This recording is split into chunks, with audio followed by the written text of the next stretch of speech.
The following is a presentation of the St. Louis Chess Club.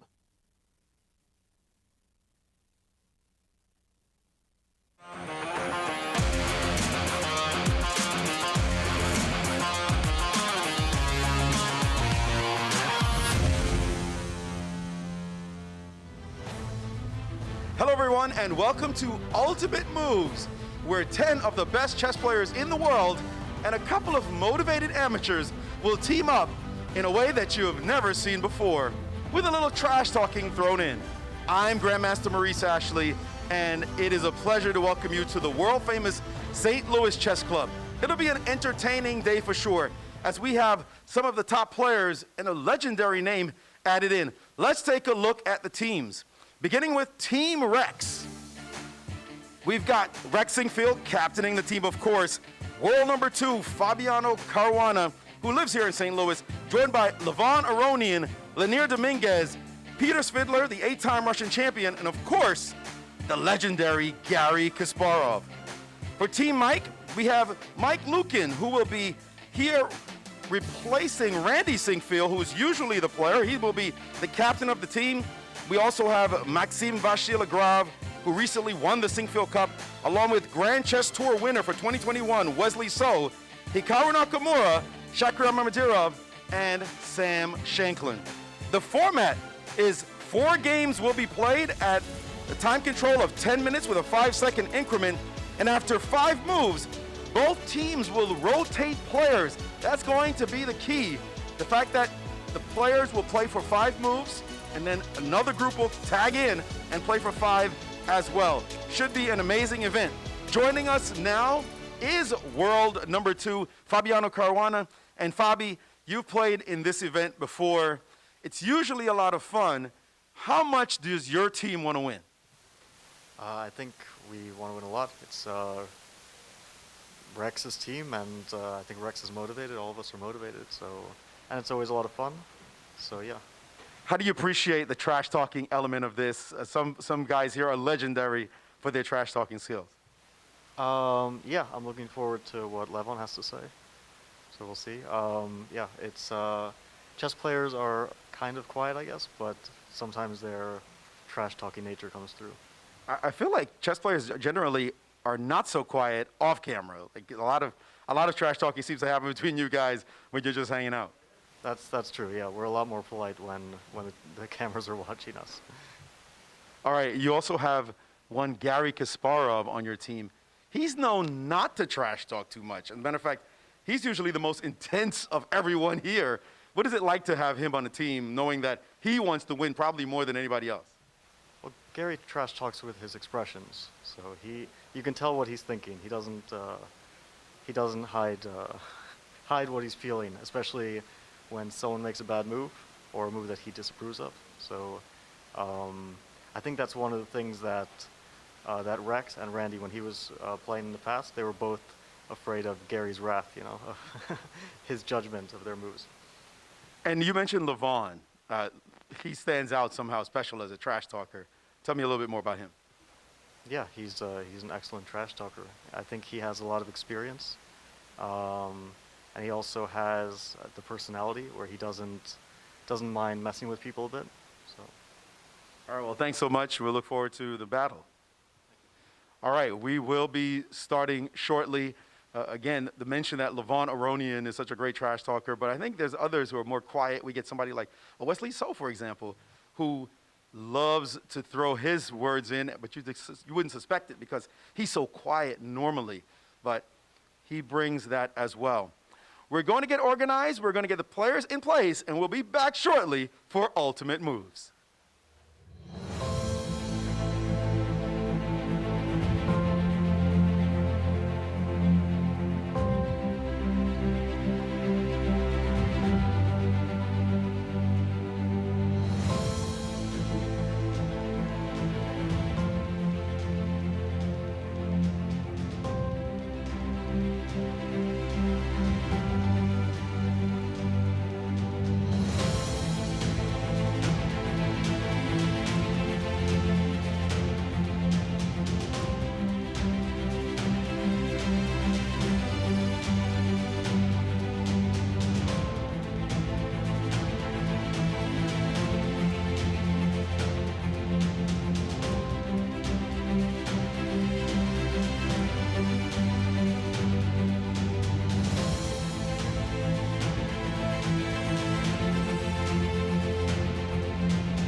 Hello once again, everyone, to Ultimate Moves 2021, and we are with two of the competitors, trash-talking competitors, no doubt.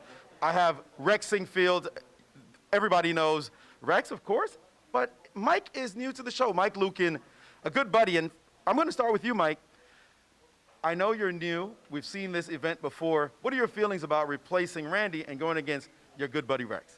Well, I was talking to Garry Kasparov over lunch, and he thought that I would be an improvement to the team. He really wanted to get Rex replaced, but he's comfortable with me. All right, the trash talking begins right away. Rex, your feelings on not having your son here, and this time your good buddy Mike. Yeah, well, he's in the barge business, and I think he should go back and jump in the river. Who wins between the two of you guys when you play? I know you play a lot online. Depends on what our mood is. If I'm in a kindly mood, he wins. If I'm not, then it's the other way. How do you feel about that? You know, I made one bad move about 8 times, and those are the games he won. All right, it looks like the trash talking has begun. We're going to let the competitors go take their seats as we're about to start game 1. And while we do that, let's get someone over here. Levon, may I get you, please? Grandmaster Levon, Aronian. Levon, you've played in this before. It's the one event that the top players get to show their personalities directly by being able to talk. How do you feel about this format? Is it to your advantage? It's a lot of fun for me personally, and not so much fun for the people who are not used to my trash talking mastery, I would say. You know, I come out of Brooklyn where we do a lot of trash talking in the parks. Do you feel there should be a world championship where players can play and trash talk at the same time? I think most of the people understand how good I am at this, and they just don't want to, you know, be on the losing side. All right, indeed. Well, you see it has begun. The fun has begun. The players are going to get seated, again, quite shortly. We have international arbiters in charge, Brian Yang and David Hayter, and I think Rex is just going to get seated any second. Peter, if you don't mind, come on over. We've got Peter Svidler, who's usually a co-commentator here, but lately has been a player. Peter, your feelings about playing in this kind of event? I'm going to be making moves directly before Garry, so I already dislike this intensely. I have a feeling I'm going to be in a lot of trouble later today, but apart from that, it's a very fun event, and yeah, Levon said all that needed to be said. We're all here just to watch Levon be mean to people, and I'm on the same team with him, so maybe I'm slightly covered, but even that doesn't really save you from anything really these days. What's your feeling about, just when we talk about trash talking, who is a surprise trash talker? Somebody you say, wait a minute, he talks like that? I think Wesley has been expanding into this field a little bit. I've seen some of his recent press conferences, and I think he's spreading his wings a bit in that direction. And whenever something like that happens, you feel kind of stunned, because that's not what you expect from Wesley in particular. But I think people have been doing this for years, so people have been sort of gradually improving, and you can expect some barbs from most people here. All right, well, let's look forward to it as the game's about to begin. Let's get to the table, and they're already talking to each other at the board, and they did the drawing of lots beforehand. So Mike has the white pieces. Rex will start with the black pieces. Again, it's 4 games, 10 minutes per move with a 5-second increment.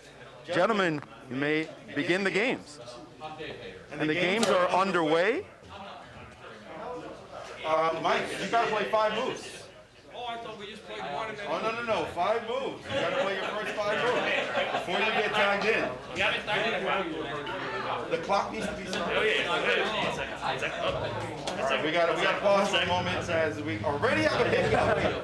All right, The clock. let's go ahead and start. There we go. All right, we got in 2 free moves. 2 free moves, yeah. And it looks like you gotta hit your quad. Oh, the amateurs haven't been playing too much live chess in a while. They're used to playing online and lost some of the skills. The moves are good. And I believe White has played the 5th move and now gets to get up. And Rex, it's your turn. You get one more move. And there we go. And now for the time with Fabi. it's Fabi that comes in next. Fabi. Where is Fabi? Fabiano Caruana. His clock is ticking after that last move.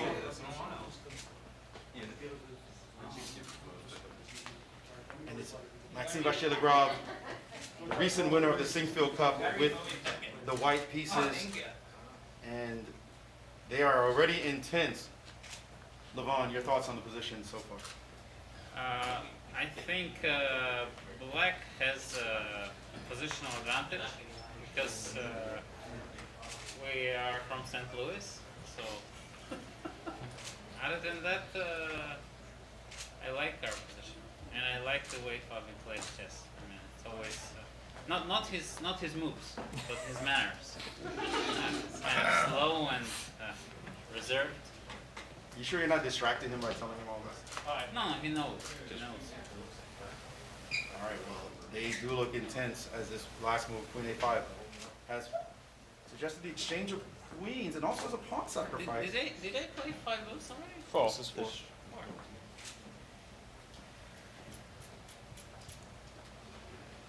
And a long think here by White as Maxime contemplates Yeah, either whether I show wheelboards or whether I chicken out.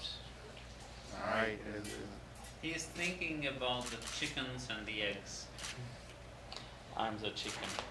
And he traded queens, and now it is time for a new duo to come down, and it is Wesley So and Levon Aronian. Fabi, you just played 5 moves. Your feelings about what position you passed on to Levon? Yeah, I'm glad that Maxime chickened out. I know he wanted to take on E7,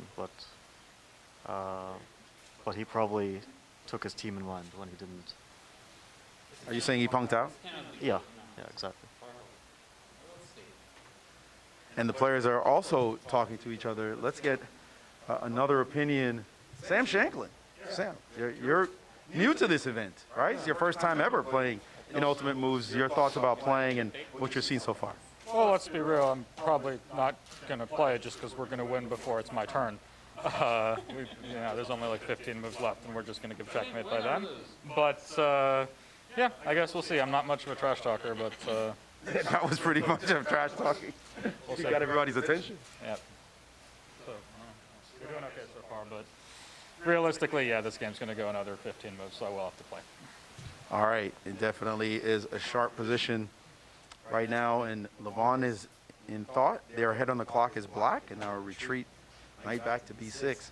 Hikaru, it's been a while indeed since you won the Rapid and Blitz, St. Louis Rapid and Blitz. Your thoughts about Ultimate Moves?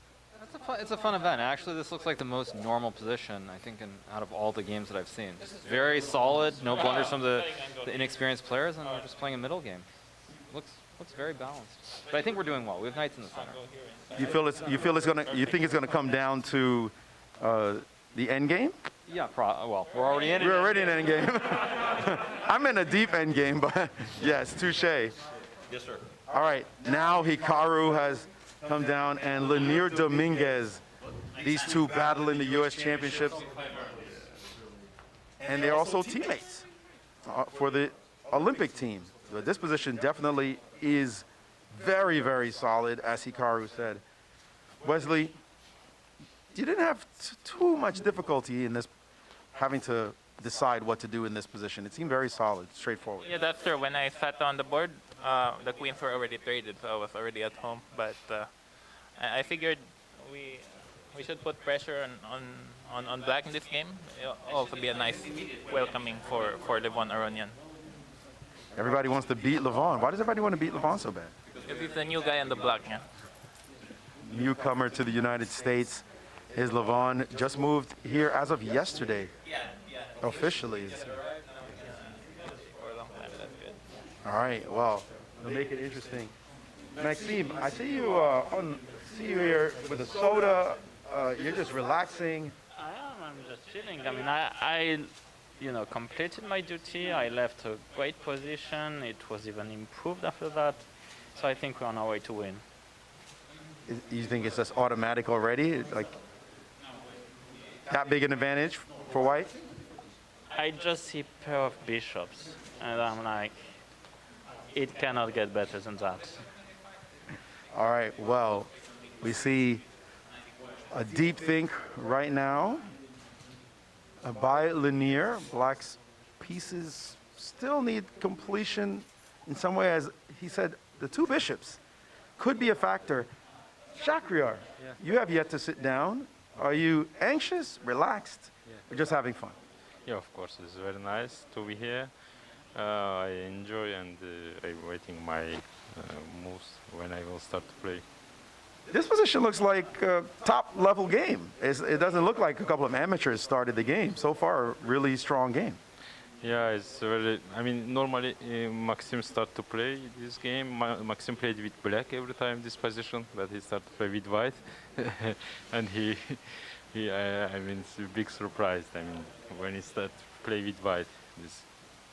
Right, he definitely has gone for the solid play here. So, again, a difficult position indeed. We see last move was played, knight to d7, and it is Hikaru's turn. Hikaru, one of the best blitz players on the planet, no question about that. But now he's trying to figure out what to do. Where is Garry Kasparov? We got to get Garry in here. Gary's watching from a distance. I'm going to go ambush Garry.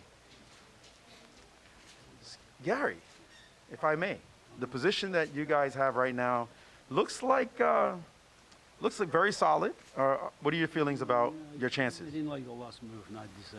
I would just discuss with Levon. I would rather put my knight on a6. Just it had at least some, ideas to go knight b4.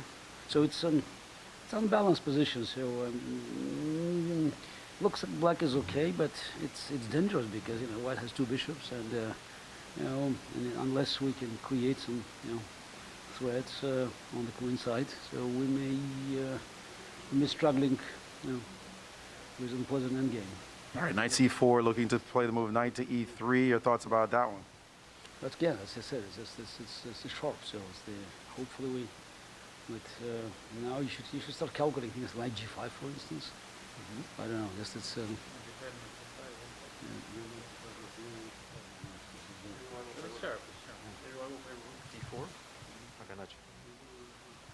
All right, knight g5 is on the board.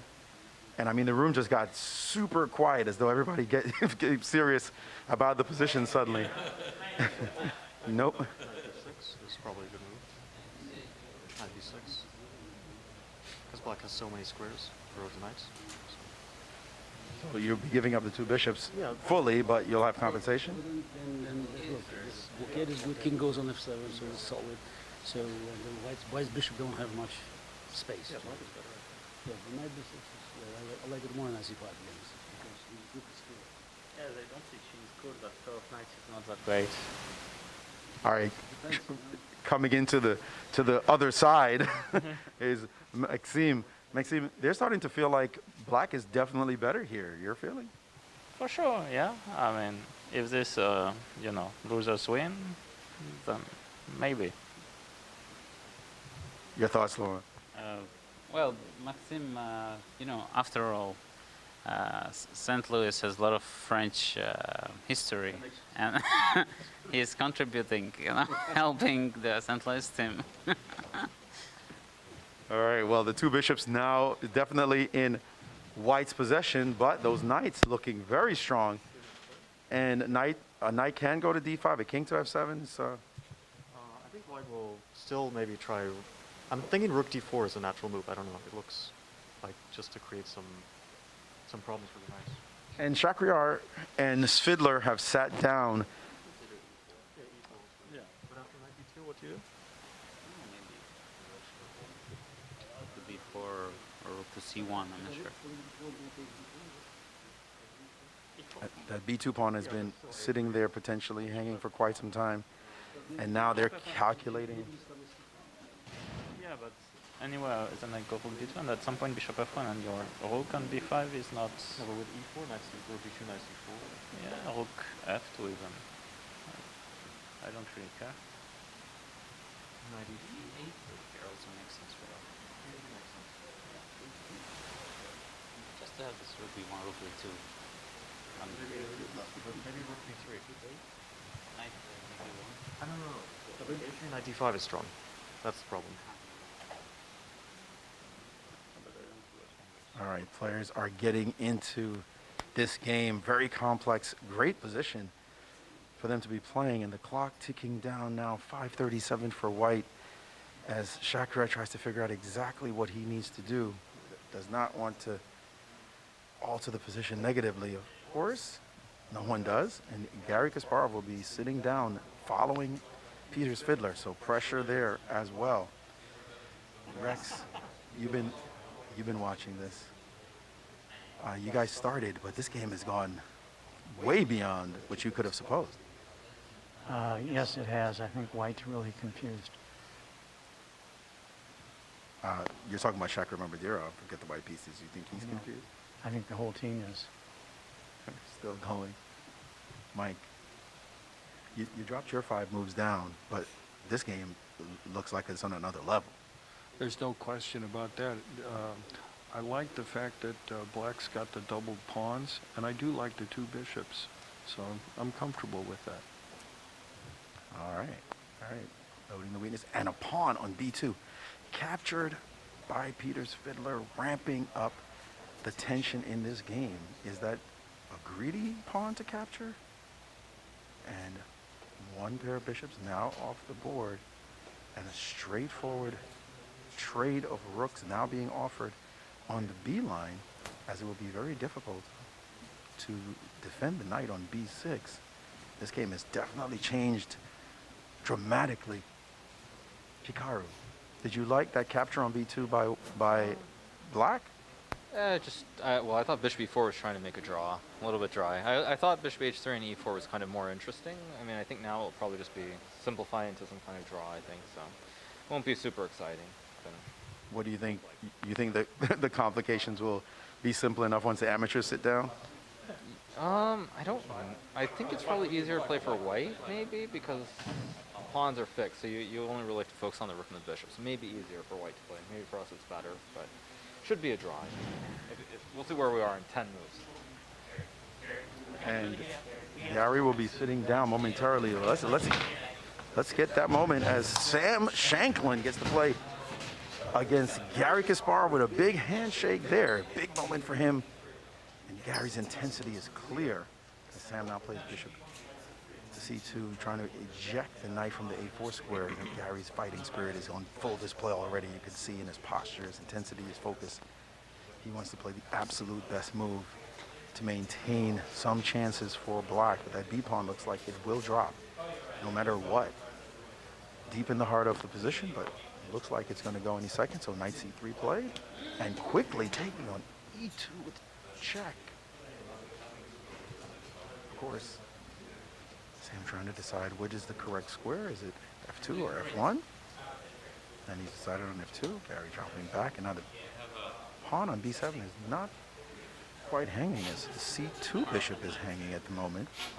Black is up a pawn. And frankly, I don't see what's wrong with the position. Levon, your thoughts about the position now? Well, after the last move, now we're much better. White had to play bishop d3 in order to have the b5 hanging, so we won't be able to consolidate so easily. And now... Now with Black, you're looking for some winning chance. Yes, and now we're trash-talking Shankland, so... He's definitely feeling the pressure as the newbie in the group. Yeah. And I'm looking at Garry. Gary's foot is shaking, and he's so focused. Do you know someone who's displayed this kind of competitive spirit? And this guy's not even a chess player anymore. I mean, at least he's retired. No, of course, it's very special that Garry is ready to do his best. Doesn't matter where he plays. So, lovely. Big move a4 on the board, and now the amateurs come in And look at this moment where Mike is sitting down and Garry gives him the stare down on that last move. Garry gave him a look and took the pawn on A4, and Rex comes in. Now, we've seen a lot of Grandmaster moves so far, but will they be able to keep up the quality of play? 3 minutes and 52 seconds left on the clock for White, 5:31 for Black. And play the move King to E3. And now Rex has retreated his knight, and that could be problematic. They get to play 4 more moves before the top players come in again, and a big time move. Knight, bishop takes on C6. The knight is now clearly hanging. And they're down 2 minutes on the clock, but it looks like White's going to recover the material, or maybe not. Maybe not. It makes some precise moves in order to keep this position alive. Again, Rex with 4 more moves to make, Mike with only 3. Deep in this endgame, but it's all about that pawn on A4. Will it or won't it survive? And he's played his knight back to C7 and allowed the pawn to be captured. That has changed the game. It looks like White is back in the game completely. And the best play, White should.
Well, it looks interesting as it is. White now under 3 minutes on the clock. Black with a significant time advantage now.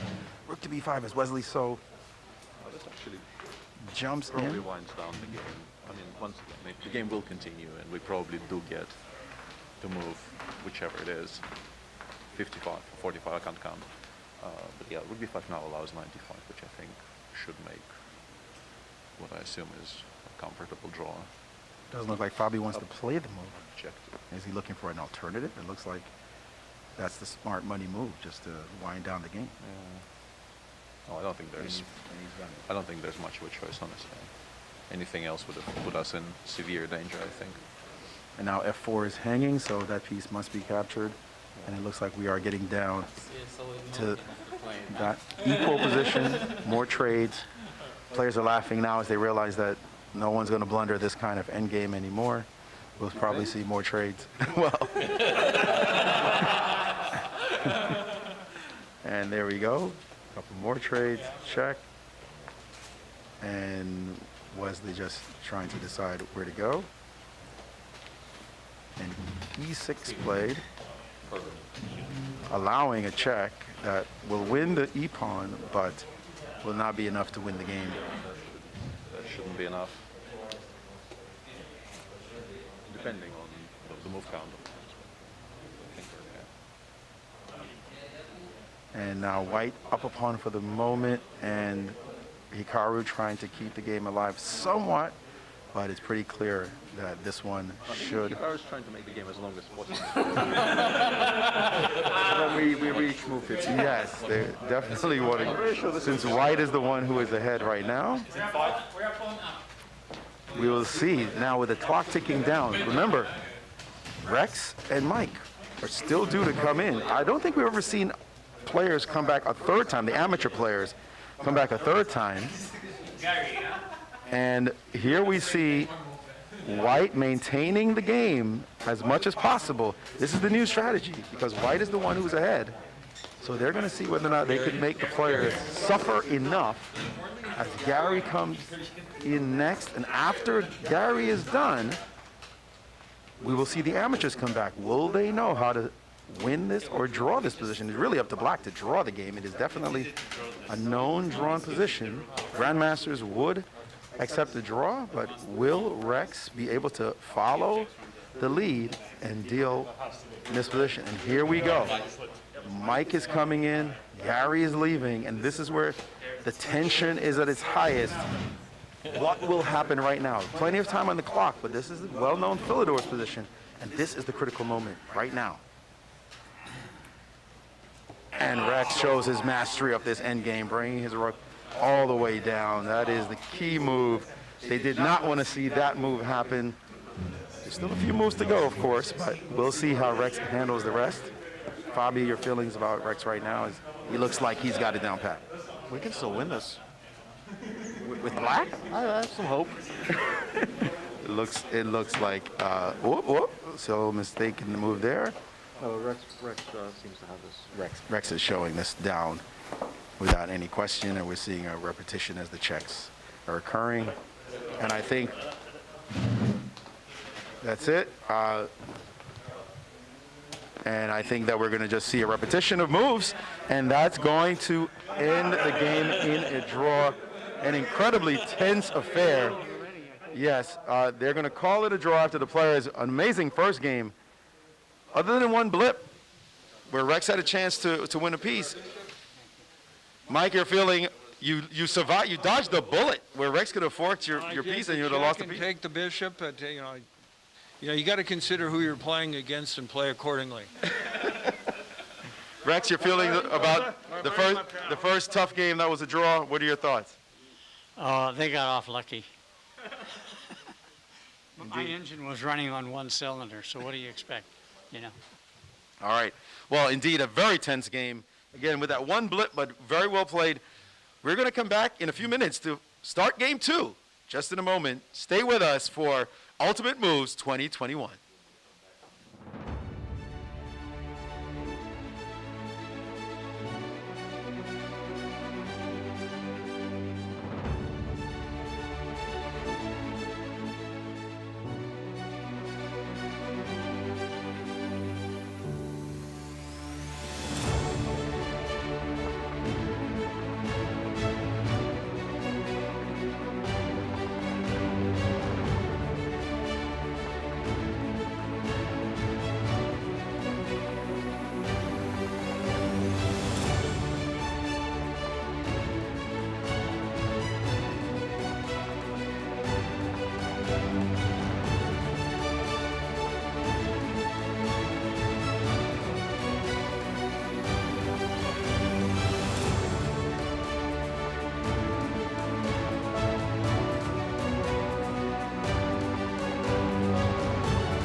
and welcome back to Game 2 of Ultimate Moves 2021. The first game ended in a draw.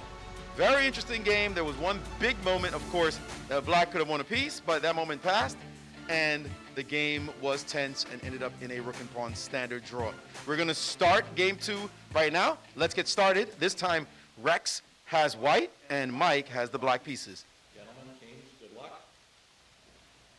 Underway Rex with e4, and these players have played each other quite a bit, so they know each other's styles. And we see f4 quickly, and a little bit of hesitation there by Mike against Rex's moves. We got a fianchetto bishop, and this now Rex's last move to come, and he's played g3 as well. One more move for Mike. Rex, you can get up. And knight f6 played while standing as well. Sure. That's standard technique. And Caruana coming in with Maxime Vachier-Lagrave, who's used to fianchettoing his dark squared bishop when he plays a Grunfeld, but not in a Sicilian. Normally he's... he just corrected me and said he's played some dragons before. And game's pretty solid right now. Absolutely no pawns touching, no trades just yet. And again, very slow play here by Caruana, and b5, thrusting that pawn forward. And Fabiano with his fifth move played, and there comes Levon. This is Spassky. The great Spassky used to play with white.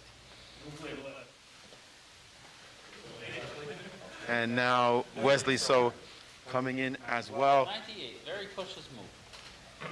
And Garry, your feeling about this position so far? Levon said the great Spassky played this with the white piece.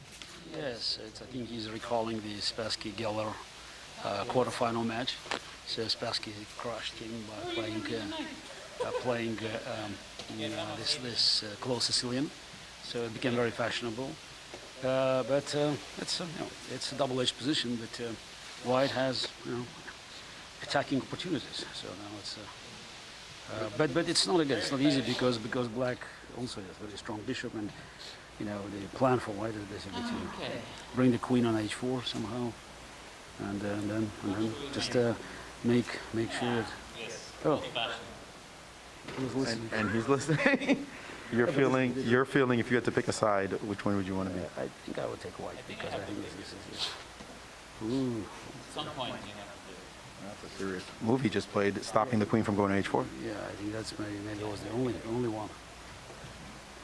This one has definitely gotten super sharp right away. It is sharp. Wait, 1, 2, 3. One more for him. One more. And one more move for both sides right now. Very rich position, Garry. Look at white. Both pawn structures, it's pure aggression, pent up. The kind of aggression you used to play with. Yes. I like bishop e3 Well, I still think white somehow is more position is more entertaining. So we'll see what happens. So All right, b4 now, and Nakamura coming in. Sharp. All right, this one is, you must feel like you want to sit down right now, like you jump in. It seems to me that when I take my stand, there will be a lot of play. All right, that will be sometime. So they're quite serious because nothing happens in the first 5 moves. Actually, interesting positions, and let's see what happens. Later at the end. Later, indeed, high level play. Let's see, we got Leinier on this side. I like to get somebody playing black. Maxime, you started this position with the black pieces right after Rex and Mike got up. Yeah, may have What do you gotten feel? us in a little bit of a dangerous position, but dangerous doesn't mean bad. I think we have pretty good chances here. Like, we look passive, but after passivity comes, the Great Awakening. The Great Awakening. I've never heard that term before. Where'd you come up with that one? The Great Awakening. Might be Warcraft. We're friends. Oh, Warcraft. Everybody's playing video games these days. Sam, you got to see the taste of it in the first game. If I can get you to come over here, in the first game. Now the second game seems like this is some grandmaster, like high-level chess. It's not just fun. Everybody's so serious. Yeah, it's getting messy. I don't love our position, honestly. I think this bringing our knight to c7 didn't strike me as great. I think we should have played e6 and knight e7 or put the knight on d7 to take advantage of the dark squares. But there's a lot of fight left, and looking forward to playing again. The first game I got to sit across from my childhood hero for the first time and not give him a draw in the Philidor position. So, you know, looking forward to something similar, but we'll see. Isn't it pretty extraordinary to be facing Garry Kasparov? I'll play him for real soon enough, so yeah, it'll be fun. Indeed, we do have Chess 9LX coming up after this event. Chess 9LX, 3 days of extraordinary chess. We're getting all these original positions. Chess 960, as it is more formally known, or Fisher Random, that will be coming up tomorrow and the 2 days after that. But first, and please join us at 1:30 Central Time for those that celebration of this new art form, or relatively new form, that everyone's playing. I'll be joined by Alejandro Ramirez as well in the commentary booth. Right now, it's all about these rich positions that we're seeing here. And if E3 played Peter Svidler and Shakhriyar Mamedyarov sitting down, two superstars, one from Russia, one from Azerbaijan, and a really incredibly rich position. I'd like to get Fabiano's opinion, if you don't mind. Fabi, you got to start all this, but now it looks like it's getting good. This is where the action is. I would say Rex started it, not me. I feel like I had the most boring task out of all the players to make the generic starting moves, but now it's really exciting. It looks good for us, but it's not easy. When you say us, you have the white pieces here. A lot of space for white. But black's getting counterplay on the other side. How do you shut it down? I can't say anything. Well, you can whisper it out. We're over here. Your last move, c4, felt that was best? I was wondering. That might not have been what I would go for, but yeah, I mean, black needed the counterplay because on the king side, it's very one-sided.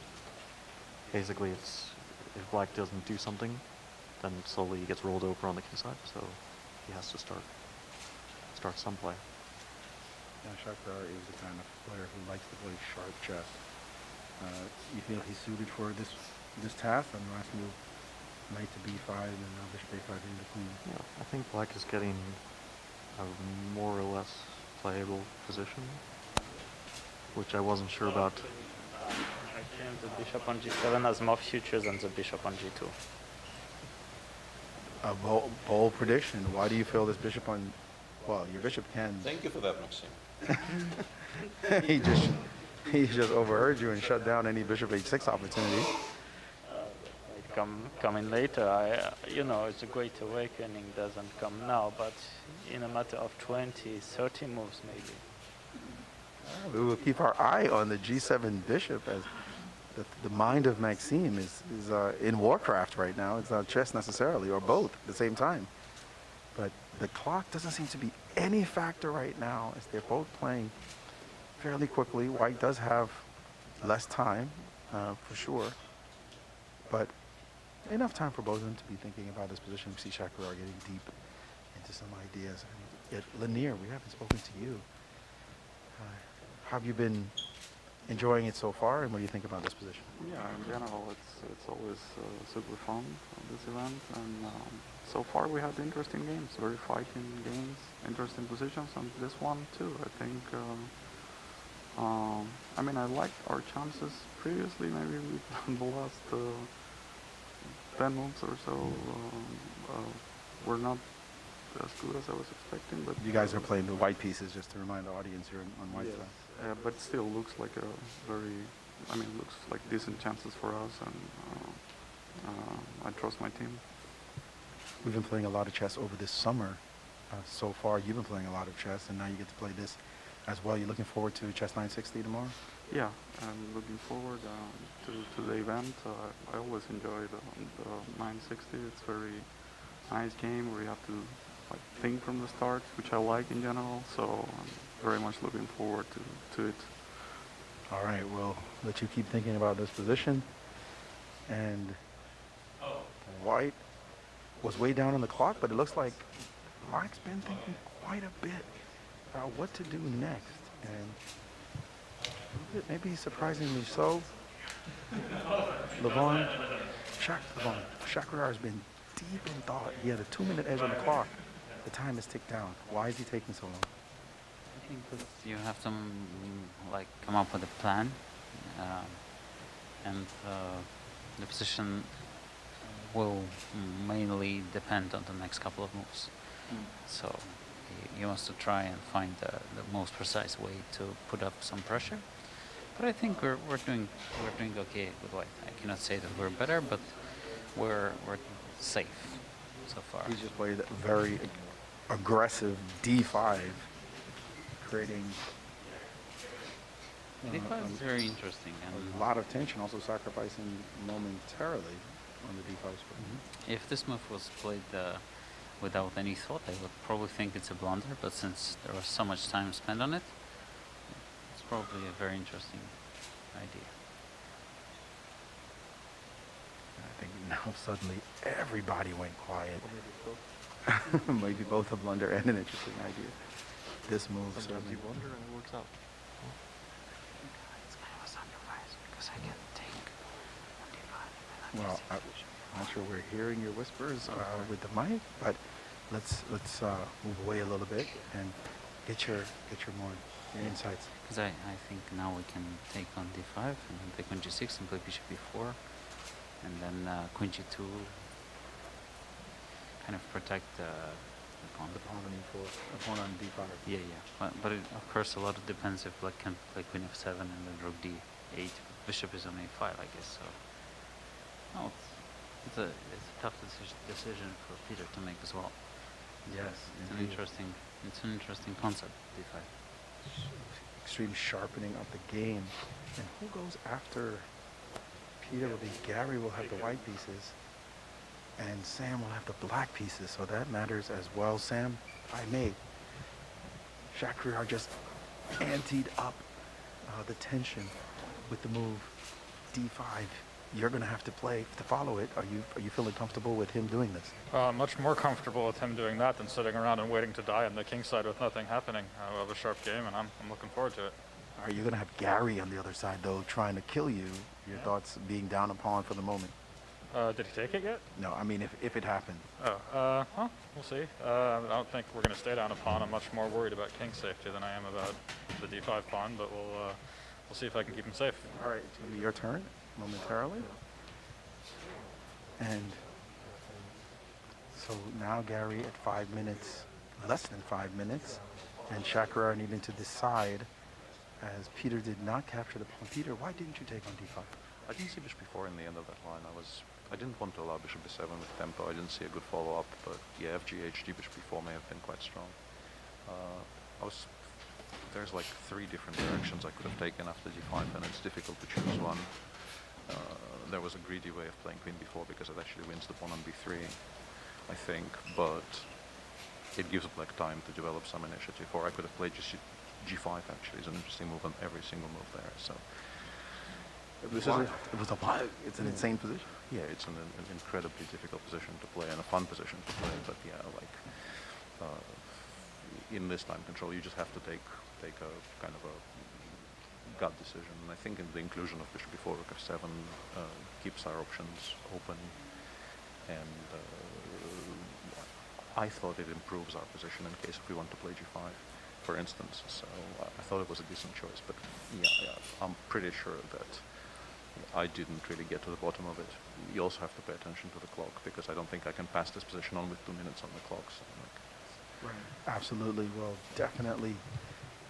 It's incredible how competitive these first 2 games have been. And right now it is up to Sam, as Garry has played the super sharp g5, ramping up the pressure as black is definitely under all kinds of tension right now. We see pawn exchanges possible. A lot to think about if you've got the black pieces right now, and slightly ahead of the clock, and he's played very quickly with knight to d4. Again, no exchanges. Look at Garry's look on his face, just incredible, the intense glare. and focus that he brings to the game, and dropping back his bishop to c3. Pressuring the knight on d4, of course, but still, who's going to blink first? Who's going to trade pawn? How do you improve this position? And the black bishop on c8 has not moved the entire game so far. Just sitting, waiting in the wings. When will that piece come in the game, and will it alter the position at all? And I can tell you the tension is thick in the room right now. Players are trying to appreciate the niceties of this incredibly complex position. And note as well that Rex, the two amateurs, Rex and Mike will be sitting down shortly. And we know anything could happen there. Maxime, this kind of position, I mean, it's my bread and butter. Your bread and butter, this is the kind of thing you like to see happen. But the amateurs are going to sit down in a complex position. Anything could happen in that case. That's what we want. I've always been a gambler, so you know that firsthand. Yes, indeed. Knight c2 on the board. Your thoughts about this move, Peter? Well, Sam is clearly trying to play d5, d4 next, trying to shut down the bishop on c3, and there's a lot of potential captures on the king. Nobody cares about the rook on a1. So there's a lot of things you can do on the other side of the board now, like f, g, gf, or gf followed by fg. I don't know which one is stronger. Both have been done. Yeah. No, the question is just of the order. I think you always play those two moves, and then you kind of wait for the reply. I think we're doing extremely well, but it's still a sharp position, and yeah, the professional round is over after this. So. And you said nobody cares about the rook on a1. Grandmasters, though, but the amateurs are going to love to say they're wondering why you didn't take the rook. We'll see. But like, this is an incredibly interesting position. Yeah, I'm really enjoying this. But definitely an extraordinary game. Something you could literally. I see a befuddled look on Fabiano's face. Fabi, what's going on? Why are you? Why not? Why not what? Why not the whole game? I don't know. I've already lost. Like, I had a sense of what was going on, and that completely evaporated. My offer to you, Fabi, is to restore some order when we play our moves. By the way, Maxime, I want to ask you, how do you feel about the future of that bishop? Still optimistic? Yeah, you made a prediction about the bishop on g7, and now it doesn't seem to. Guns and buried. Well, some people might argue that death is better than prison, is what you're saying? That's what I'm saying. All right, indeed. Well, the time is ticking down now. We see 325 for white. And Garry trying to figure out what his next play should be. Black with 402. The rook on a1 has been hanging for some time. But as Peter said, no one's concerned about giving away an exchange in such a sharp position. Bishop on c3 hanging. Completely chaotic. I don't know. There's a lot of things hanging. And Maxime still has some hope for his bishop. It's not 100% better. Like, you know, it will not be a death. Yeah. It seems to me, though, the position is so wild. This is not the kind of position we can judge just generally. He's taking on g7 and c3. And now we'll get very interesting. And now it is time for the players to get up in this chaotic state. There is a queen hanging. Will Rex do? First of all, Garry thought for a long time. hold on, because it's Rex's turn with the white pieces, and his queen is hanging. His queen is hanging. He's got to resolve that problem first. He's got to get the zen of this position. He has only 2:18 on the clock, and at the moment, his queen is hanging. This is a huge moment in the game. Will Rex notice? And this is, and the clock is ticking. He's deciding either to take with the queen on c3 or with the pawn. He can see things hanging everywhere. He can also take on f7 first. Lots of options right now for white. And will they confuse him? As he only has 142, and he's moved his queen all the way to g5, leaving the B2 pawn. Hey. And this one is just insane. We don't know what's going to happen. There's no even need to predict what's going to happen. We don't know. It's just a question of how the two players feel about the chaos that's in front of them. I think probably this is like an insane. You couldn't guess the next move Black's going to play, or White. I could try, but I didn't predict the last move. But it's not a bad one. It makes sense. And Mike struggling with it, a big time advantage on the clock for Black at the moment. And he's traded rooks on F1. That resolves one major issue. Very good news for us. And now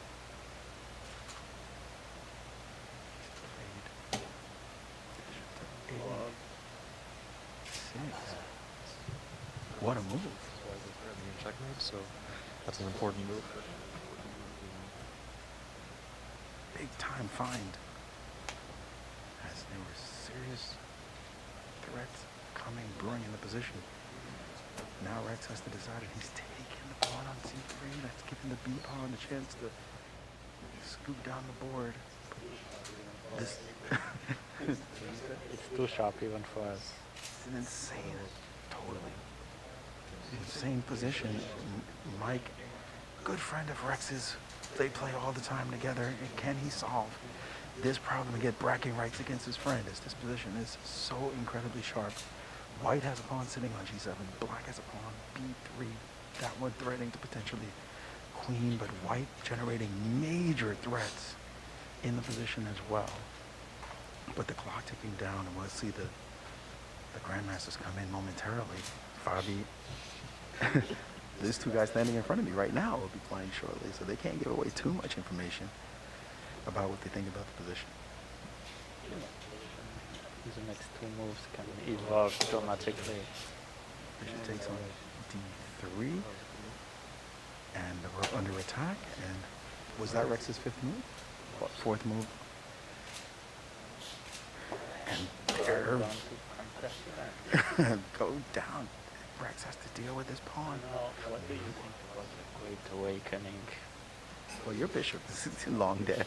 No, I mean the general position, and the bishop on G2 also, you know, is still buried, in my opinion.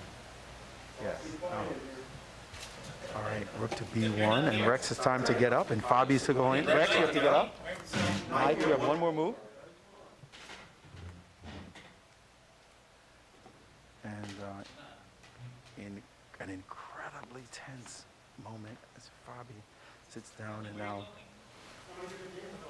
now Mike has to decide what to do. He's got Fabiano Caruana, the world number 2, sitting across from him. That's got to be somewhat intimidating. And he's playing knight to A3 with a major attack and with force hitting the clock as well. What is White to do in this position? As his rook is hanging, his pawn on.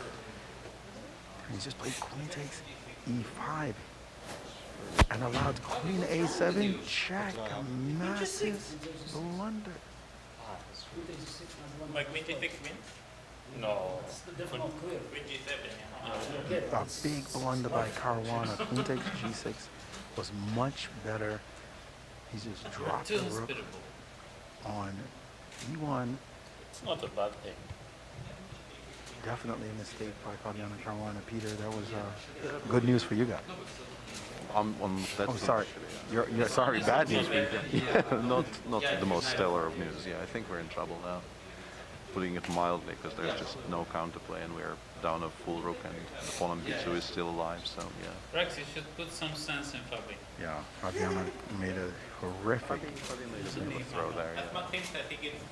I think after queen takes G6, the game is still very much on. I was trying to figure out if we're in that much trouble even, because knight f5 is a huge threat. You have to take on G7, we go queen d6 check, then we go knight f5. Because the biggest problem is now that the knight on G3 and the bishop on G2 are completely cut off by that one pawn on G6, and taking it off the board would have given us squares to attack. Exactly, that's the problem. And a big miss by the world number 2, and now they're actually down to only 26 seconds as the pawn on B2 is still on the board. That's not even the real issue. The fact is they're simply down a rook at the moment. And does White have any compensation whatsoever? Are there any tricks? It looks like nothing anywhere. And now he's down to only 9 seconds on the clock, and he's throwing in a queen e5 check. And it's going to be what seems to be simple enough to just get the king out of the way, and black should just be winning with no real issues here. Incredible mistake by Fabi. He's certainly red-faced, knowing that it was his fault why they might lose this game. Now, players are laughing as Levon has to sit down and defend this position. Let's get Fabiano Caruana. Fabi, looks like you had queen takes g6 and you missed the change. I thought it was already over, so I don't know. But queen g6, is that actually Here, yeah. If I survive Queen 5 g7, hooks, queen e6 this will check. be a miracle. Queen g7, queen What's e6 next check, after and you? like the game very much continues. Who's Yeah, next? like, After 7, queen e5 would be fine. Yeah. Wait, but after queen g6, can't you just play queen f7, queen h6 is the same, yeah? Okay. And what about? Actually, queen g7, queen g6 is a little bit. Whoa. Just to really throw the cat among the pigeons. All right, let's just let this game end as obviously. What a cruel guy. Everybody's laughing. Wait, how many moves do we It's have? clear that all Wesley has to do is consolidate, make sure survived there five are no moves. threats. But here comes a second queen. He's played a5. Clearly, White is completely dead, but he did not have to resign. And now Leinier, poor Leinier, has to sit with the black pieces. Can they last? Nobody wants to resign. They want to give this position to Kasparov, and ouch. That's nasty. And it looks like there it is, an exchange of queens. Leinier resigning, and black won the game. Team Mike with a win. And again, Fabi, I've got to come back to you. A real error on your part. We would have, no, not at all. Not at all. It was not your fault. What is this? It's my fault. I thought the game was over. Queen g6, yeah? Maybe it's over, but No, in, the other direction, I don't know. What are they going to play? Queen g7, queen d3. Lost, but a new queen appeared on board. Still trying to justify the Great Awakening. Well, your team did win. That prediction, like the bishop on g2 didn't move again in the game. This is true, remained bad throughout. Well, it is a win for Team Mike. They are ahead, 1.5 to 1/2. We have some special news. Happy birthday, Rex Sinquefield. Today is his birthday. This gentleman who has done so much to transform chess in the United States. Today is a great celebration of all that he has done, and we are so absolutely grateful for his generosity. We are, again, at this point, 1.5 to 1/2. A mistake by Fabi, very uncharacteristic. He said he had already given up. He thought the game was already over, so it didn't matter. But queen g6 would have changed things. An extraordinarily sharp game, to be sure. But queen g6, this is one of the kind of games that you hope that you could analyze deeply and really take a look at. I'm sure the players will be thinking about it as well, because it was just such an entertaining affair. We're going to have 2 more games shortly. Again, score 1.5 to 1/2. We'll be back. Don't go away as we continue Ultimate Moves 2021.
Hello, everyone, and we're back to Ultimate Moves 2021. It is Team Rex versus Team Mike.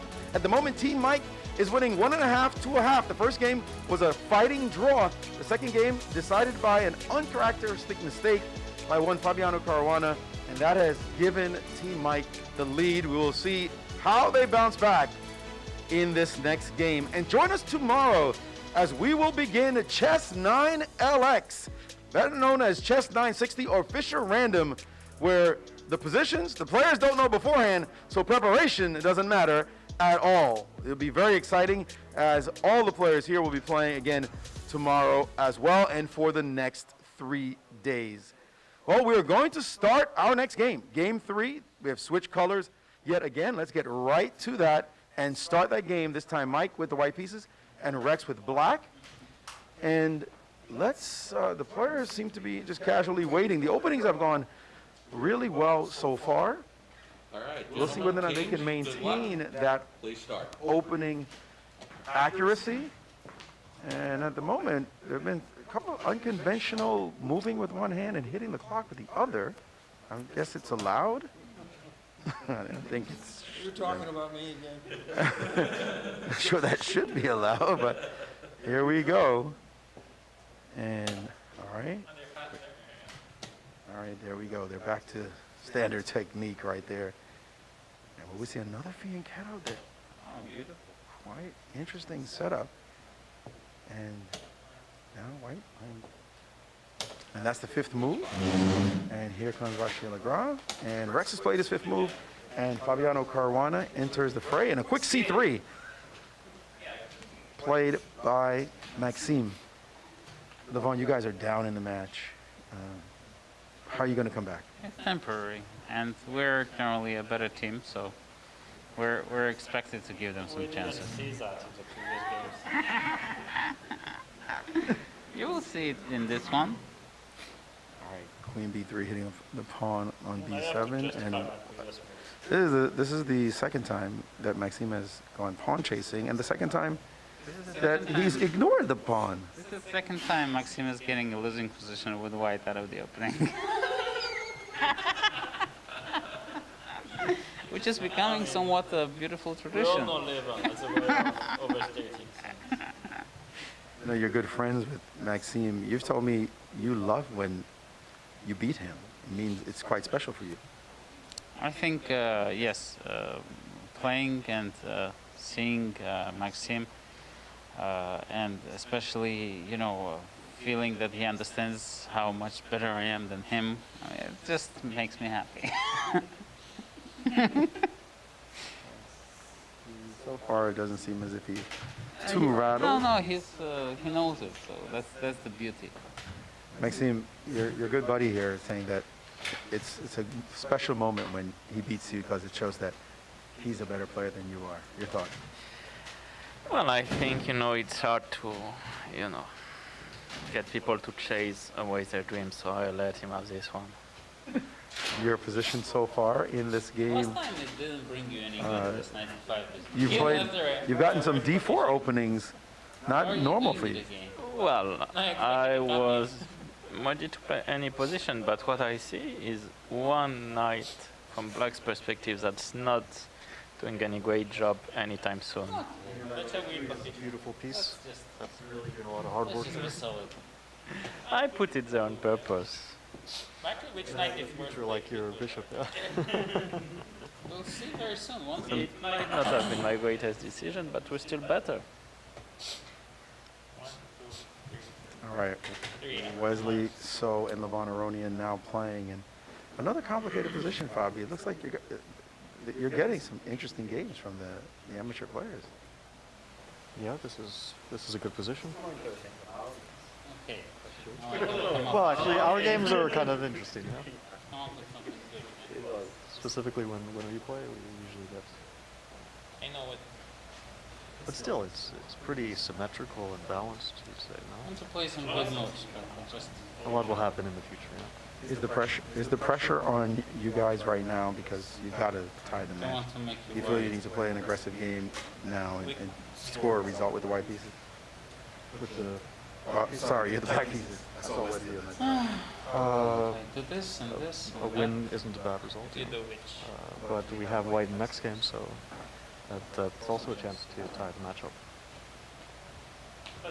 Let's just keep the game and get complicated. Yeah. Okay, this. I don't need to just simplify everything, right? I can just keep some tension in the game. You're serious, I think. So how would you evaluate the future of the bishop on d7? We'll just wait until it comes along. Wait for it, yes. The Great Awakening. The Great Awakening. Fifth move by Wesley, so as he gets up and Nakamura sits down. As the fifth move of Levon will now be played. Not much of an edge on the clock, but definitely a minute plus for the moment. Try to correct his previous move. No, don't worry, don't worry. There is no correcting here. There's a deep concept. Pawns don't go backwards. I believe Sam Shankland said that. Well, they don't go backwards, but they go forwards. You need to activate that light word. You would change to that bishop. Oh my god. Okay. I'm extremely happy it's Leinier and not me in the hot seat right now. You didn't like what Levon is doing? Having said that, by the time I am there, I might not have any decisions left. Levon, they're trashing your move so far. I don't know. I thought I'm here in a team of colleagues that support my moves, and then you know what, Levon? I support your moves. I stand by your moves. You're right to make those moves, not necessarily the moves themselves. Yeah, actually E6 is so deep, I'm still thinking the main idea behind that move. Because Levon says they're a much better team, yeah? So Bishop f8. bet c5 and then activate the bishop to c6. Yeah. Now you understand. I mean, it takes 10, 15 minutes and then you get it. So you're talented.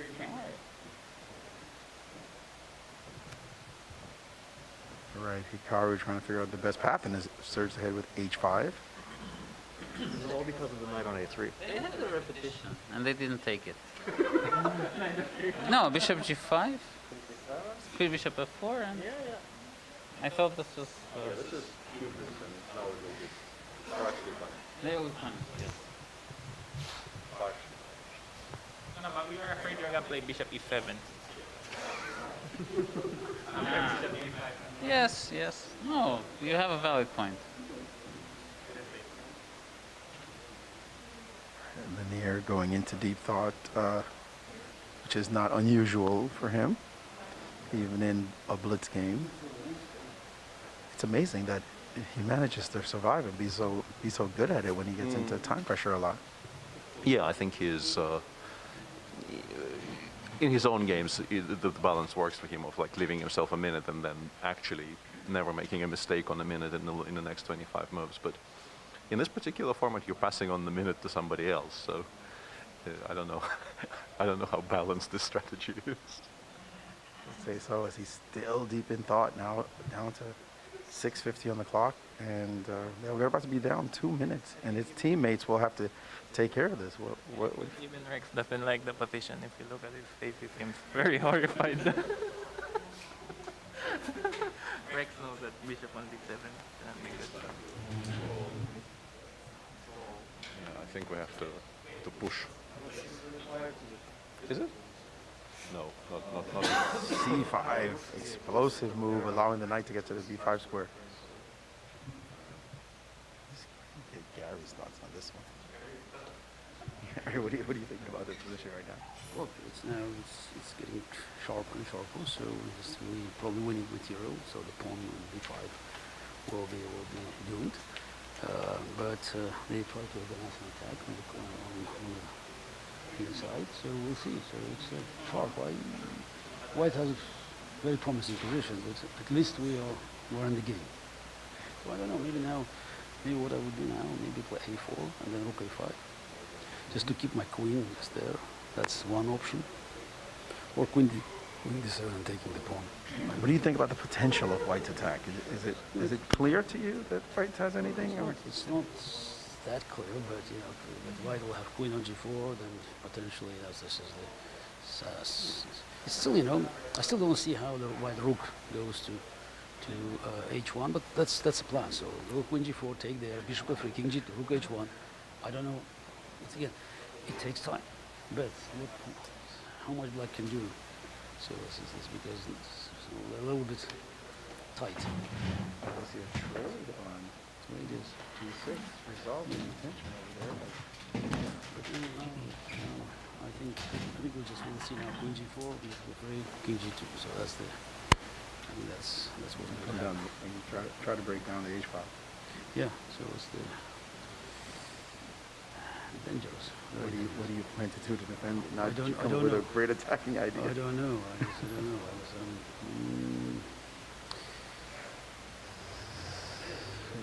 Very tricky. While your queen, especially if your queen migrates to b5. Okay, but we still have to take the pawn, and then bishop goes on g7, and then let's see how soon he's. Yeah, but still, you know, he needs a little bit of time. So probably you play e5 at one point. You know, just to e5, bishop g5, and then just queen e5, bishop g5, and block my king, and then start bishop for king g2. I'm a little pessimistic about that. Dangerous. It's very dangerous. You know, it's easy to play for white. So our chances, just, you know, on the queen side. And a loss here decides the match. So what can I do? You guys are down 1-0. I think Levon's idea was e6 was not. So we could probably play bishop e6, rook a6, something like that, more solid, just to hold the position. And what he did was questionable. All right, well, I'll let you figure out how to defend this position. We got some spillage happening on the floor over here. Basically made it in 10 moves here. Made in 10? You've announced made in 10, Father. I think this is a metaphorical 10. Plan is e5, queen g4, bishop f3, king g2, rook h1, queen h3, queen h7, mate. Okay, but there's some problems like e5, queen b5, queen g4, have queen b2, right? You just queen c3. I don't know if you can do it like this. Bishop g7, rook h1, yeah? Deep analysis that these two are engaging in. This is their version of trash talking as they figure out what it is to defend the position, but d4, and it's probably mate. It's probably mate. made in 10, like you said. Maybe a bit more than 10, but something like that. One clean attacking idea. You don't think it will happen?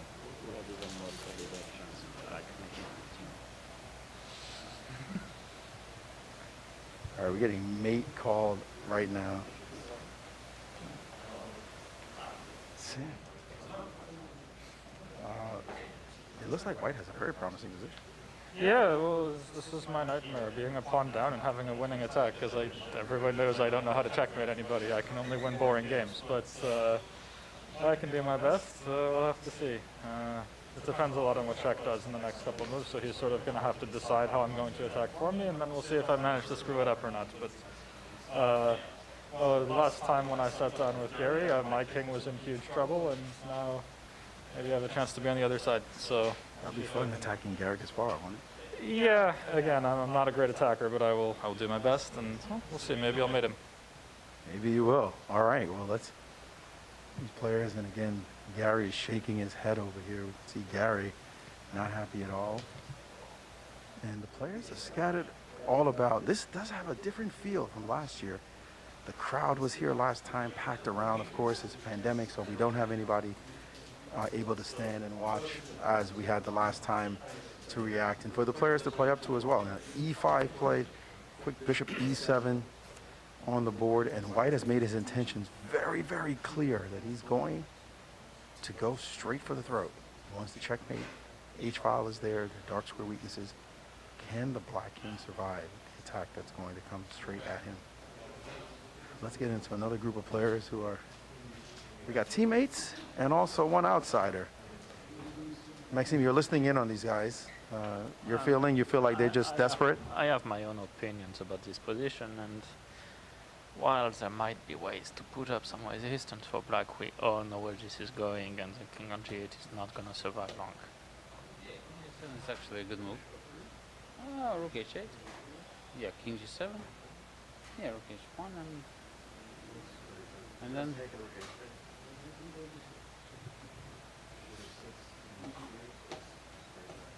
well, it's not that bad. How many? We're you know, we're creating chances. In order to create chances, you need to complicate things.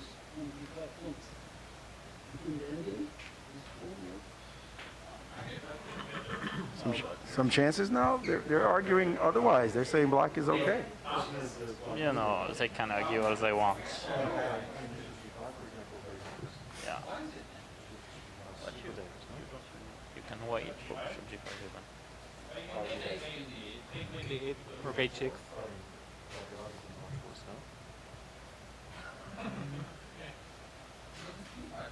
Oh, we're going to fold. Yes, I don't know. All right, well, it is now still Shakhriyar and Peter. In one more move, it will be Garry and Sam. And we will see. And now bishop g5 has been played. Shakhriyar getting up, Sam sitting down. And the great Garry Kasparov waiting in the wings as he knows his king is under heavy fire. He likes to be on the other side of this attack. And there goes Peter. And Sam said he's not a good attacker. Will he be able to find the right way to proceed right now? As it looks like the H file has been shut down. The damage on that side has been mitigated. And the hope is for black to be able to shut the attack, beat back the attack, and then somehow win that pawn on b5, which looks isolated, looks like he's going to die. But to also remember, the two amateurs are coming in shortly. And Sam with only 220 on his clock. 555 for black, so a big time edge as well. And we see a deep think right now by Sam Shankland of Mike's team.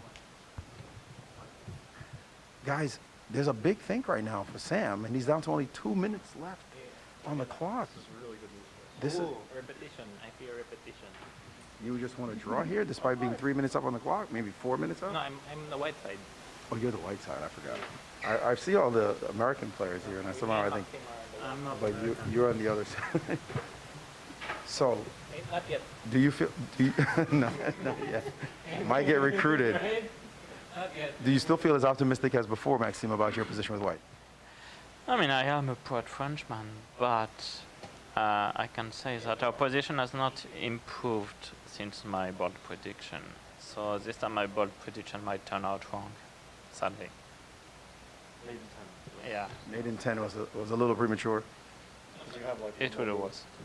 Yeah. I think the plan is to play safe and repeat moves. Bishop g5. Especially given the match situation. Yeah, of course. Being up a game. Also, Rex promised he's gonna beat us the next two matches. So we're just gonna But beat the do you think that do you guys think that Rex and Mike are going to repeat moves? And in a draw, someone will deviate. I don't know who, but someone. Oh my gosh. And rook h1 trade, and Garry now trading off all the rooks, killing the attacking chances.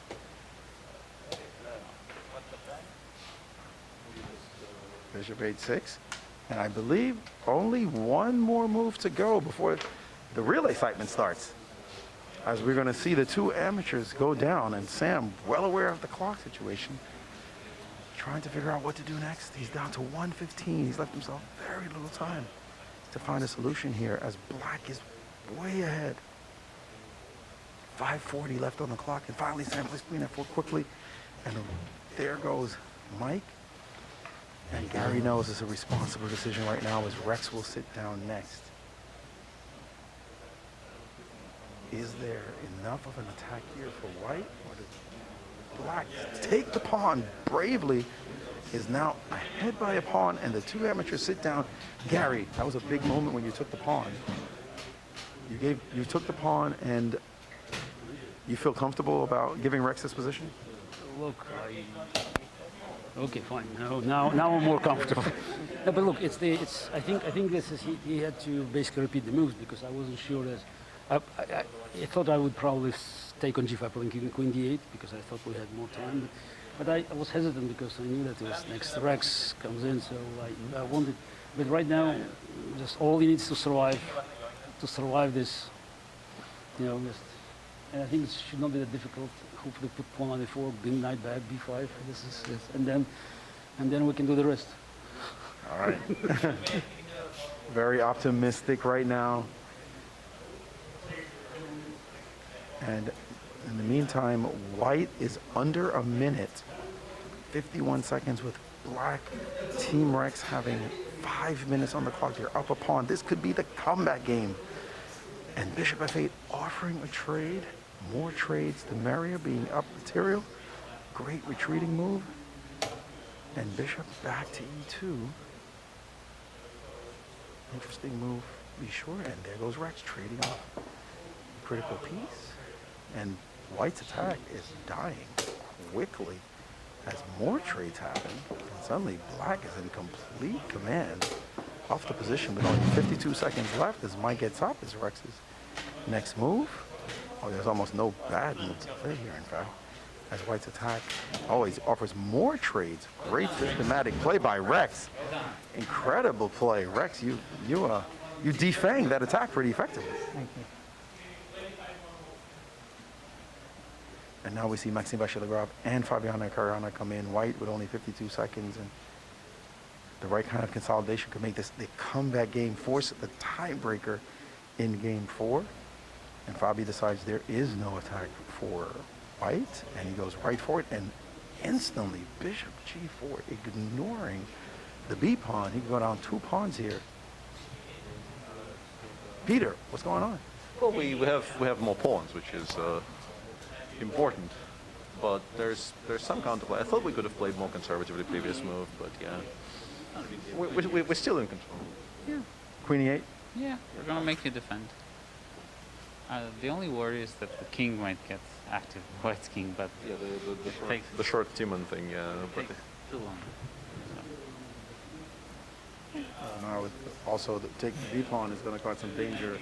Bishop e6 has too many drawish. No, I mean, after queen e8, After queen e8. he can't give you the b pawn. Shot is lobbying for a 4-5, but I don't know if that actually does very much.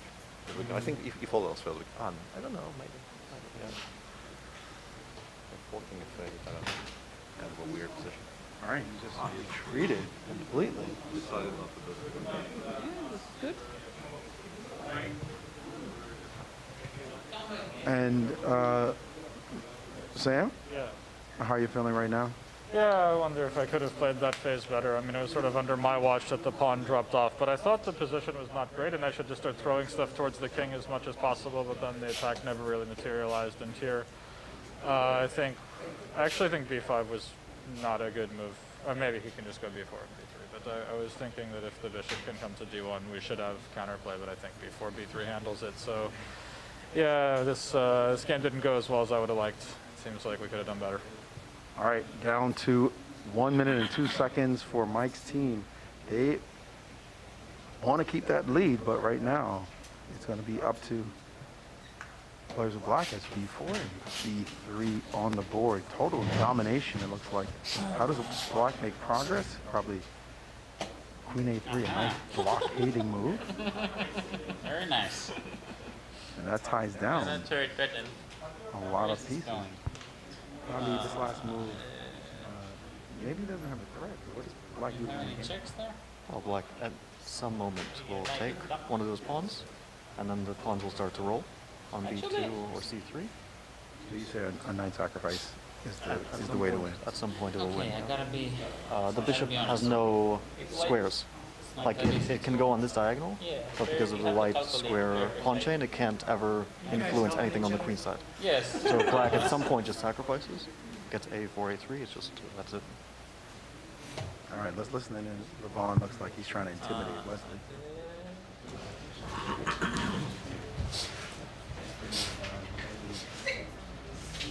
You see it, right? See what? Because I don't see it. I don't know. Something? Ghosts?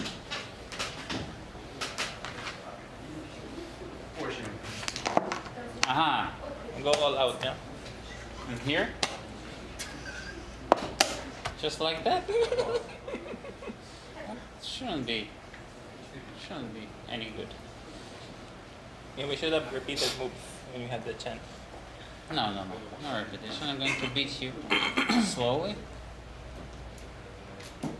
and precisely. Okay, this is mine. Big time sacrifice on B2 Oh, yeah, has I occurred didn't see as that. Fabiano Of course not. said it would.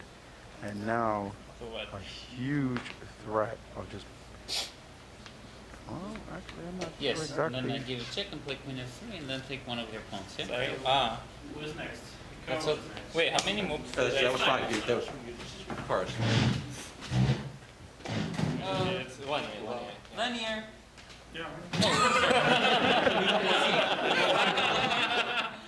You have one more. This is your fifth. Okay, let me just. Sorry. We're winning. So this is my first one? Yes, this is your first. First move.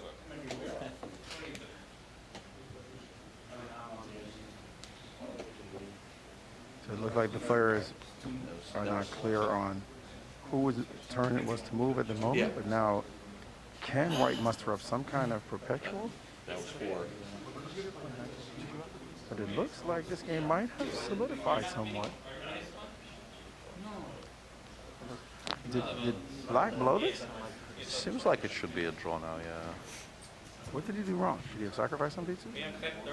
We're trying to figure out why he couldn't have just taken on B2 after Queen E7, because I think there's no perpetual. I think Lev may have kind of trusted Wesley about Queen E7 a little bit too much. All right, this is a big missed opportunity. Hikaru is a supreme defender. He's not intimidated easily, and 51 seconds is like a year to him. So it looks as though this game may end in a draw, and everyone's confused that Black should have been winning this position, but now it looks very, very even. And that's going to put a lot of pressure on Team Rex to win the last game, as they're down one game in the match, and the time ticking down to 1:11, evening out as clearly Leinier is looking for some kind of winning idea, playing Queen E2 after much thought. That's 5 for you. 5 moves played by Hikaru. Yeah, we're at 50. We're at 50. So. You said bishop takes me off first move, but it's fine. Sorry. A little confusion about whose turn it was to move as Shakhriyar sits down. And we see Leinier allowing his time to tick down, and he's actually now below on the clock before they were ahead. Black has to be careful here. And he's played the queen back to E4, and it looks like they're repeating moves as Peter sits down. Will Black try to win this game? Rex is going to deliver the killing blow this one. You'll see. Looks like they're going to try to last until the amateurs, but only 43 seconds left for Black.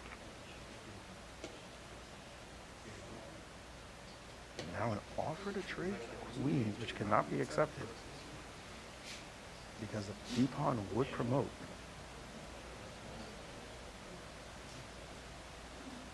Guys, your thoughts right now? We were close, but now it's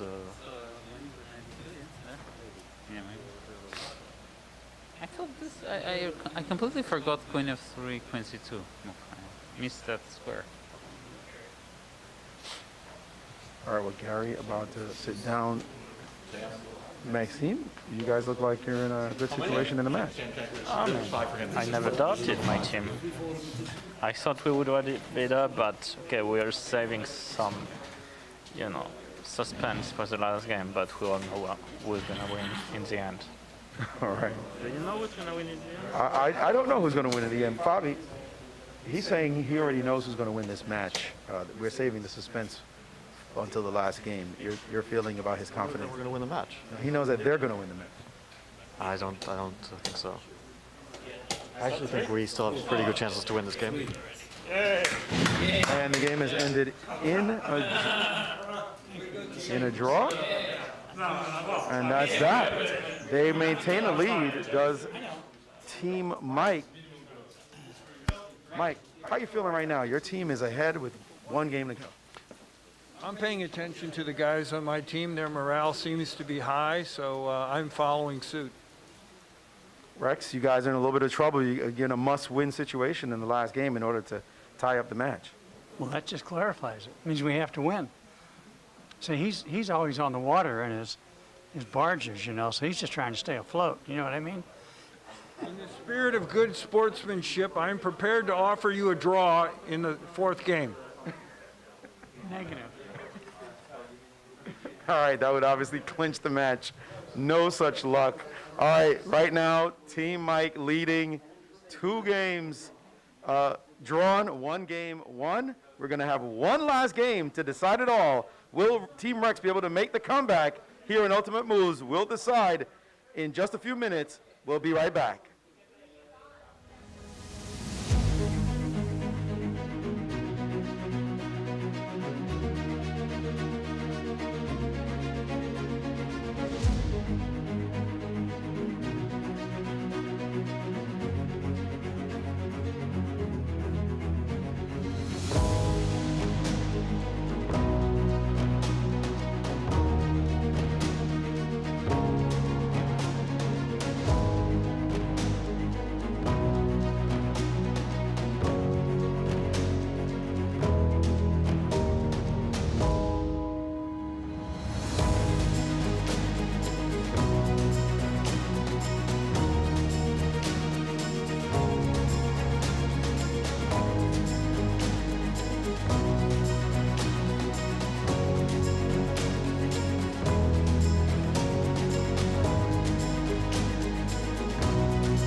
hello again, everyone. It is time for the deciding game, Game 4. It is currently a 2-1 score with Team Mike leading over Team Rex. Will Team Rex be able to make the ultimate comeback in Ultimate Moves? Before that, we should let you know tomorrow it'll be a very exciting beginning to Chess 9 LX, as these same players will come back to play Chess 960, or also known as Fisher Random. They won't know what positions are coming at them, and they'll have to figure it out as quickly as possible, as we'll see some wild and woolly chess positions, and no question about it, lots of excitement. Let's get started with Game 4 right now. And the clock has started, and it is up to Team Rex in a must-win situation, and they're repeating the opening from Game 2. Should we get this game as clutch game? Clutch game? You want double the money? But there's no money on the line. Double the points. Double the points? Number 5. He's offering you double the points. If you win this game, you just win right away. So that's kind of boring. These guys want to make it really exciting, Levon. What are your thoughts on that? I'm ready. We are white, and we had a great position last time when we were playing white, so I'm ready. Position here, white to move and win. White to move and win. That's a bit bold a prediction. Sam, it seems like white is extremely confident right now. What are your thoughts? Well, it's early in the game, so anything can certainly happen, but I think opening has gone better for us. Last time I just hated this knight on c7, like one bad piece makes a bad position, and we had this horrible knight, and we won anyway, of course. But no, I mean, here we have our pieces are better placed, and I think I won't have to jump in and have as much pressure on my king. Gotcha. Leinier, pressure's on in this game. Got to come up with the big result.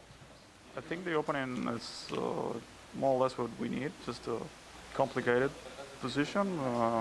I think we have to try to use our chances here. Where's Hikaru? Hikaru, you guys are doing well. What do you think about this game, where you just need a draw to win the match? I mean, I think all the games have been pretty good. I think the fact that Rex and Mike have gotten out of the opening, it's just been normal. No one's made any huge blunders, has made this pretty exciting. But I think, yeah, we're getting better positions in general, and I think we're going to win the match before Rex and Mike have to sit down again. Thank you, Maxime. All right, we see some exciting breaking out. Let's listen to Levon and Wesley. I'm just a simple guy. Yeah. I see something, I take it. Yeah, me too, yeah? Maxime made it very forceful for me, so I don't even have to think. But how do I take it? That is the question. So takes. Should be something in order, I believe. Let's go. Take, okay. Simple guy, yeah? Take, You yes. take? Simple I guy, take. you take, I take. Okay, I have to check. You take. But now not so simple.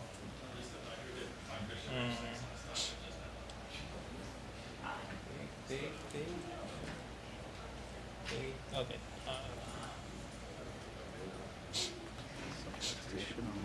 Simple guy. Yes, simple guy. Simple guy. Simple guy. No isolated pawn. No isolated pawns whatsoever. Okay. Now, bishop h6 is tempting. Yeah. Or you can keep taking the. I can also play queen h5, which is also tempting. I think the Berlin is safer. What is more tempting? I don't know. Eliminating your options doesn't make them better. Maxime, I don't really play the Sicilian. Okay. Okay, let's do this. Okay. Queen h5, queen e8. Yeah, I wasn't sure. Bishop g5 was also close. Yeah, bishop g5. Ah, bishop g5. No, that's too complicated. Wait, so Queen e8 anyway. 2 more, right? 2 more for you, 1 more for him. That's So too you're trying to get complicated. out as soon as you can. No, queen h5, the only point was that probably he would play f4 and bishop f4 we would win. Sorry, what?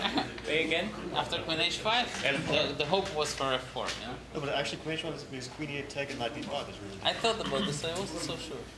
Because whereas he has to play Rook F6, and then maybe Bishop F4. Yeah? I don't know. I was worried it would lead to some draw.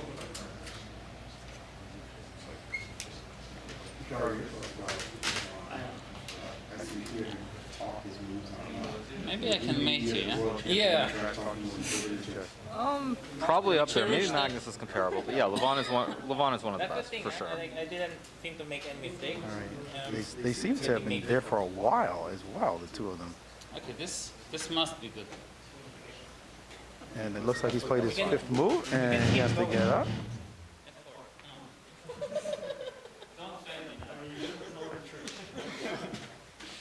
Tempting moment as the attack is brewing.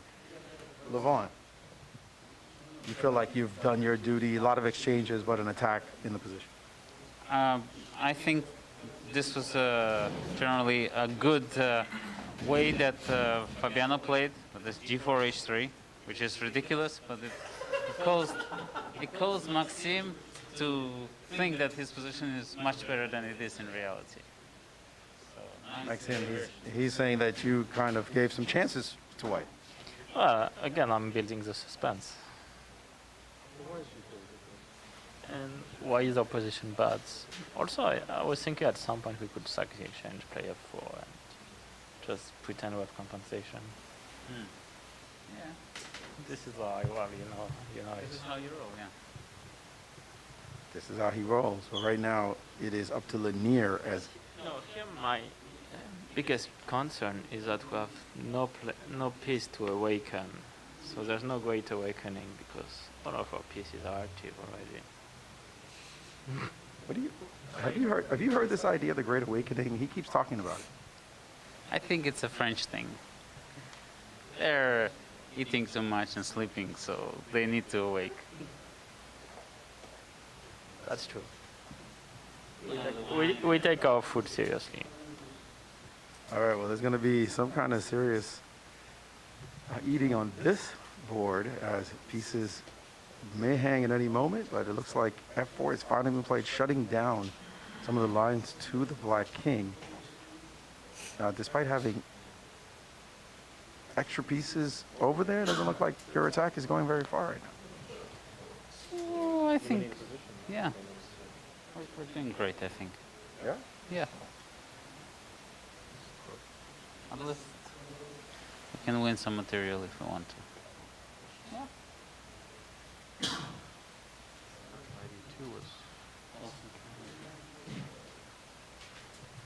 This is a big tension-filled game. There's still two players who will be playing, two Grandmaster pairs who will be sitting down.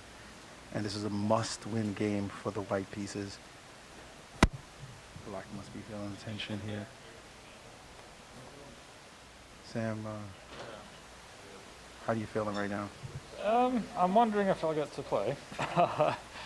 This is not looking good so far, but maybe we can be more solid than at first glance. Did not like e5. I thought this was very impatient. It's the right idea, but I think you should wait a bit first and develop the pieces before opening the center like that. And now, but yeah, I survived the dangerous position with Kasparov attacking me last time. Maybe I can do it again, but this one looks much scarier. All right, definitely a plus for white. Garry, you guys need this win badly, but it does look good for you. Yeah, but it looked a little better a move ago. Instead of Queen H6 92 would be probably stronger. So just now probably 92 again, the only move. So, but it's not as effective. So it's a pity because instead of Queen H6 92, I think we could put them on the ropes. All right, still some chances though. Look, it's a very sharp position, so it's we still have plenty of fight. But now it's probably a decisive moment because if he doesn't play 92 here, then Black takes all initiative. Because the moment Black plays Rook F8 and Knight G6, we are doomed. Are you surprised by some of the mistakes that have been played? Fabi missed Queen G6, Levon played E6, 92 missed here. Okay, you ask the wrong person about mistakes. Yeah, I guess well, I mean, they're all relaxed. It just happens. All right. He's played the move. Maybe one move later, but still. Yeah, I can't. I wish he would have played it earlier, because then it would be really bad for black. Now, let's see what Hikaru does, because it's... All right, this one's under pressure. Shakhriyar, you'll have to play this position next, right? Yeah. How are you feeling about your position right now? Okay, I mean, I think a few moves ago it was a bad position, but now it's okay. I mean, still we are fighting. Fighting chess. Indeed. Everybody knows this is a big game and a big moment. There's 5 minutes and 36 seconds on the clock. 7:43 for black.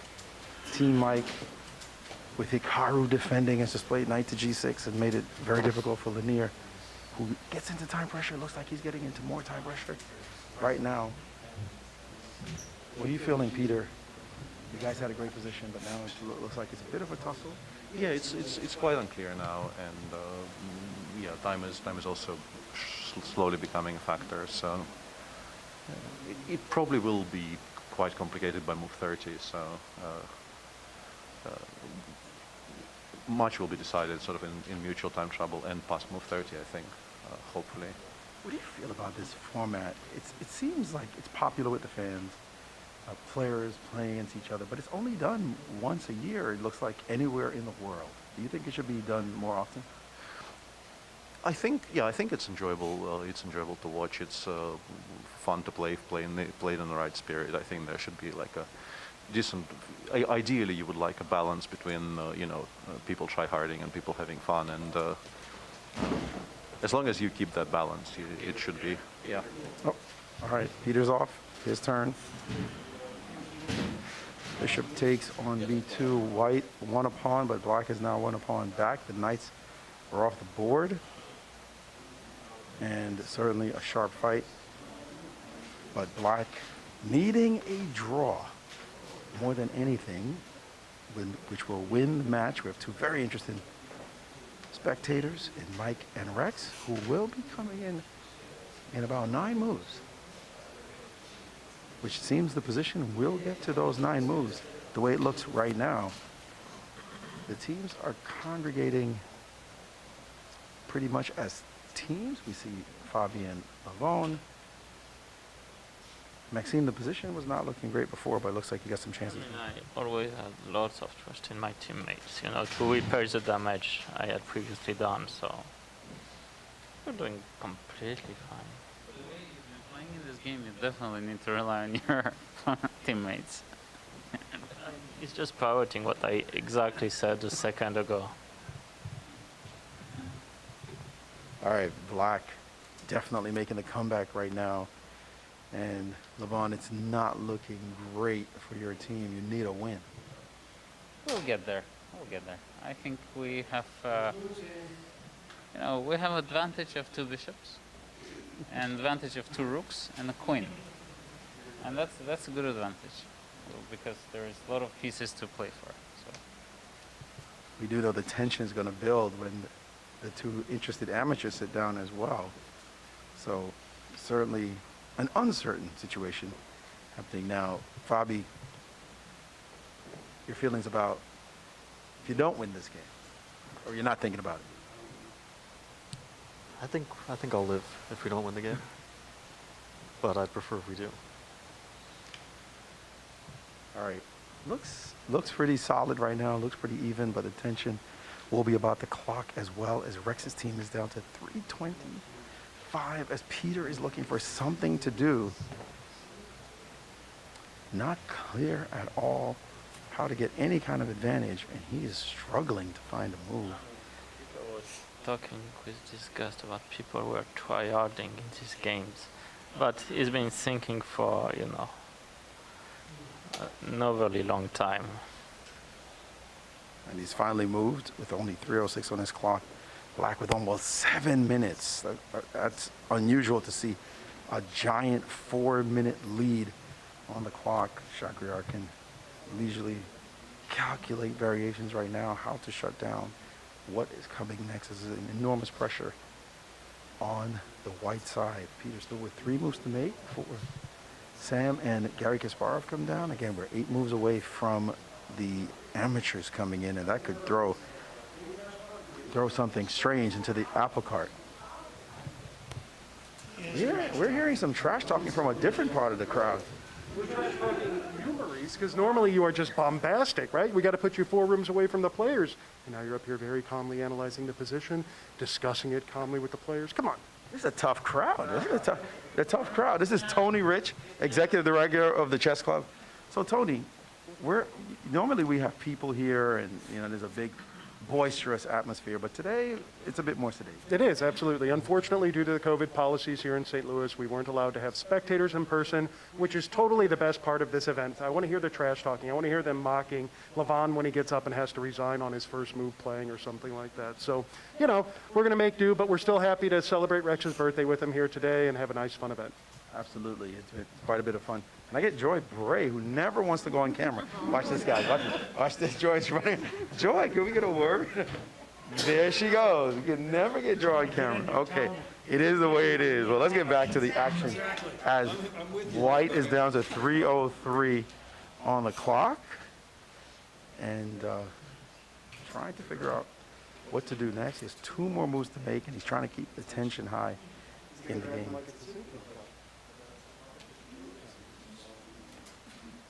And Peter definitely hesitating right now over his moves as his clock is just inexorably ticking down.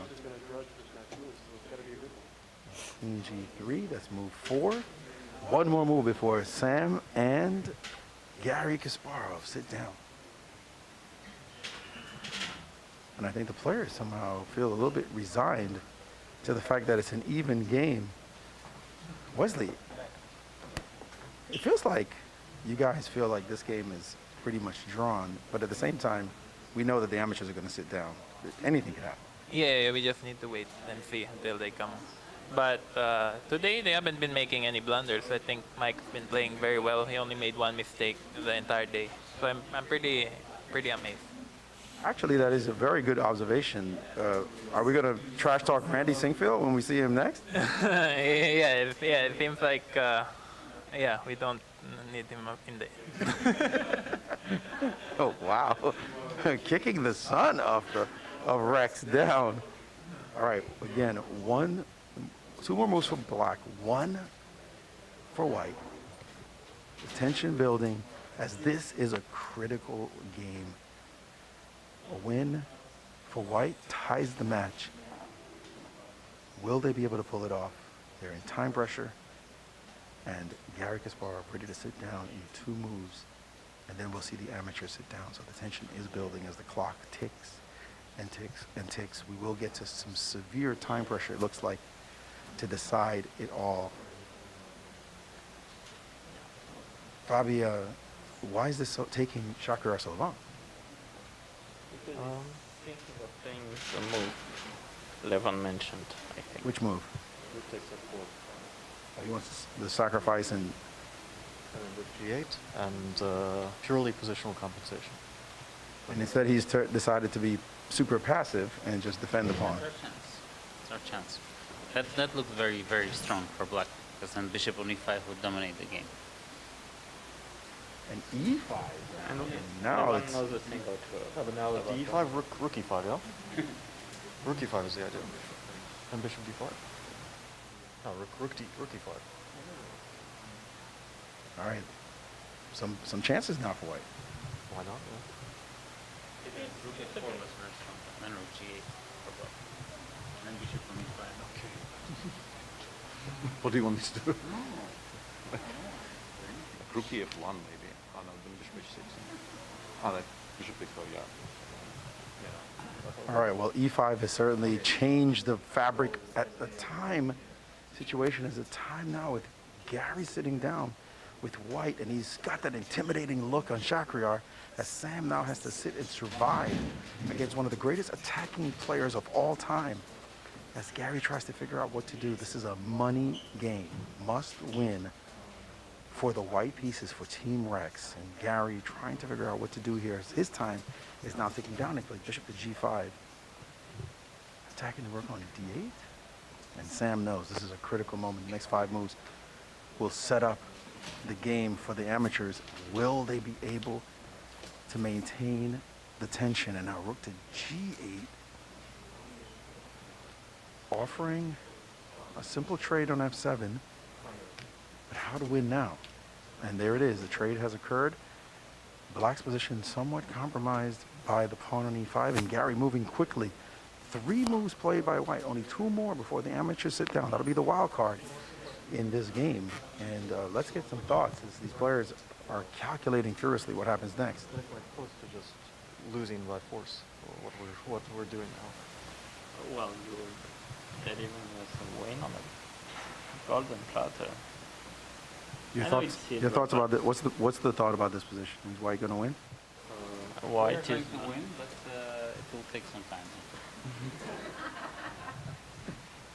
Queen g6 played. I think it's now or never for you to win. But we don't know how we're going to win. What's the better pieces? What's the better structure? We meaning black, of course. Yes. We have the attack against. We have better pieces. Where are your better pieces? On the g5. Okay. You still like that the awakening bishop on g7? I mean, it's still better than the bishop on g2. I mean, we're coming to the same King on thing. h8 is going to be awakened quite soon. No. Perfect. To win this one. I don't think so. Is there a little friendly wager going on right here? Who's going to win tonight? You're into it, yeah? All these bets. What Garry did looked completely stupid, but it has a point. It's not so bad. After h6. Queen g2.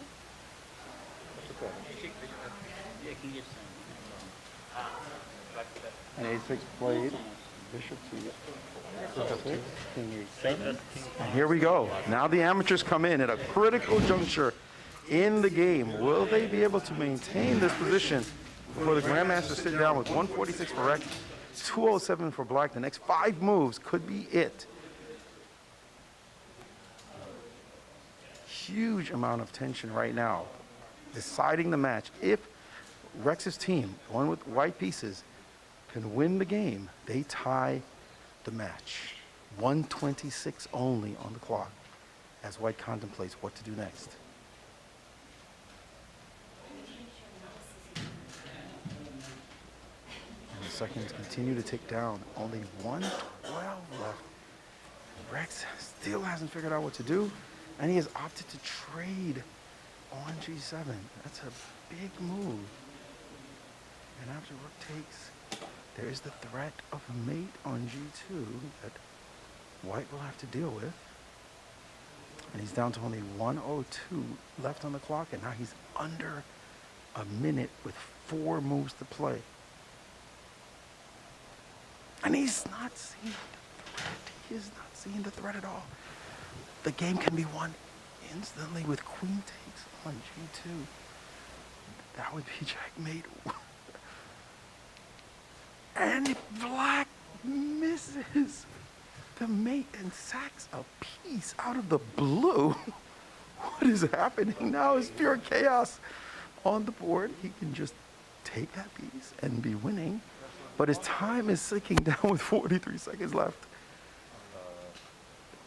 And he's stopping to think, is Rex 36 seconds and ticking down? Will Rex just simply capture the bishop and be winning?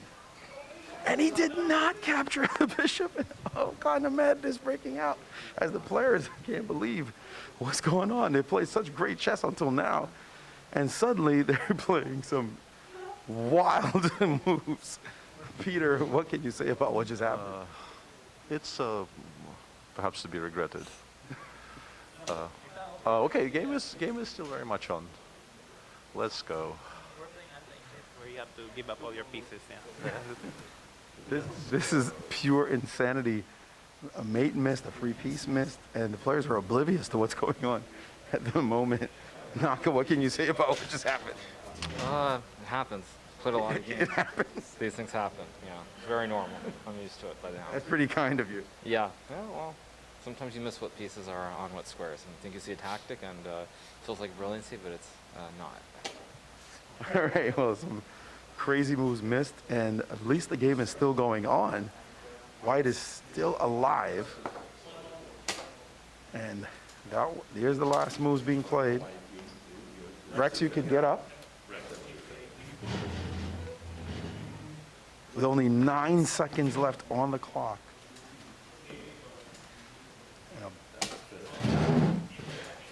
And now 2 pass pawns for White. He's not being mated, it looks like, and it's just chaos on the board. Levon, I mean, okay, some madness just happened, but now it's even crazier.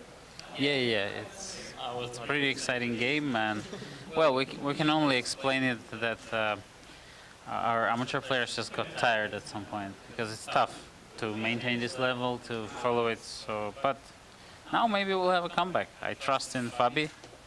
He's a talented young lad, and with pawns like this, I've seen him do wonders. All right. Again, very little time on the clock as the pressure is on. 10 seconds. Remember, there is a 5-second increment. A full minute lead on the clock. 2 pass pawns for White, but can he maintain the game? As now we see Maxime going into deep thought in this position. Peter. Yeah, I think we're in with a shout now. White's got a chance. Absolutely, yeah. I think if it's Rick's birthday, we have to give him 1 win. If we give him 1 minute? 1 win. 1 win. Yeah, it would be bad if you guys don't win on his birthday. I mean, that would be tragic. You can't beat a guy on his birthday. I mean, the last thing you want to do in your birthday is play chess. So. Yeah, but don't tell him that. I think we're going to lose now. Yeah, we messed it up badly. Bobby's last move was a mistake? No, it's good. It's good. I think Maxime is good. But we should have a tiebreak after. All right, here we go. They're all? Oh, it's 12 seconds. Now it's getting serious. The chance is there for White to suddenly come back and win the game. And Black trying to keep the time advantage as he has 27 seconds to only 7 seconds. Levon has to move. He's down to 4, and that move played with only 4 seconds, 3 seconds left on the clock. Wait, free bishop. Yes. And the time is his worst we've seen so far, 8 seconds to 14. And he has captured the bishop and allowed queen check on b7. And both sides now down to 12 seconds each. Another check. And another check, and they will have to change out very quickly as the 5 moves have been played. And here comes the 2 new players. And a check while he's sitting down as they gained a little bit of time on the clock. The zigzag maneuver by the queen has left some time on the clock, but what's happening as both sides are under heavy fire, White unable to just simplify the position. And he made a full series of moves, but has not made any real progress as yet to figure out what to do about Black's counterplay, which looks severe. Now only 7 seconds, and we've seen repetition of moves as Peter's jumped in and now played queen d7. Shakhriyar getting out of check. Will it be a simple repetition? And now a series of checks on the other color. So this is not a repetition at all. The king is going back and forth, but the white queen has made multiple moves. And now that is the first repetition. Garry. Garry. 2 times. And Garry coming in. And now we're seeing another series of repetitions. Looks like the next time this happens, and now queen f6, check, sacrifice of his queen by Garry Kasparov, and sending the amateurs down, and it is 35 seconds. They built up a lot of time with the increment, and Rex is oddly thinking about his move, but he has to take the queen, and he has done so. And now 2 passed pawns. Garry Kasparov changed the nature of the game by sacrificing only temporarily the queen, but now they've got 2 passed pawns and a problem to solve. And now Rex can just start marching his pawns down the board. If he finds, oh, he played d7 instead of d6. He changed the whole game. He should have played D6, D7, and instead he played E7. And now that pawn has been firmly blockaded. And white is in big trouble now as he can't make any real progress. And there goes Mike approaching the pawn with his king. And it looks like white is losing once again. He should have played D6 instead of E7. But that's now a very easy winning position for black. You know, anything could happen, but now this trade is going to make it super easy. 5 moves played, and it is basically resignable as Mike's team is going to win, and they have resigned. Congratulations, the winning team, Team Mike, has won Ultimate Moves 2021. Mike, it was harem scarum there in that game. Crazy, but you guys managed to pull it off. It was absolutely incredible. I haven't been this nervous since Jennifer gave me her last lesson.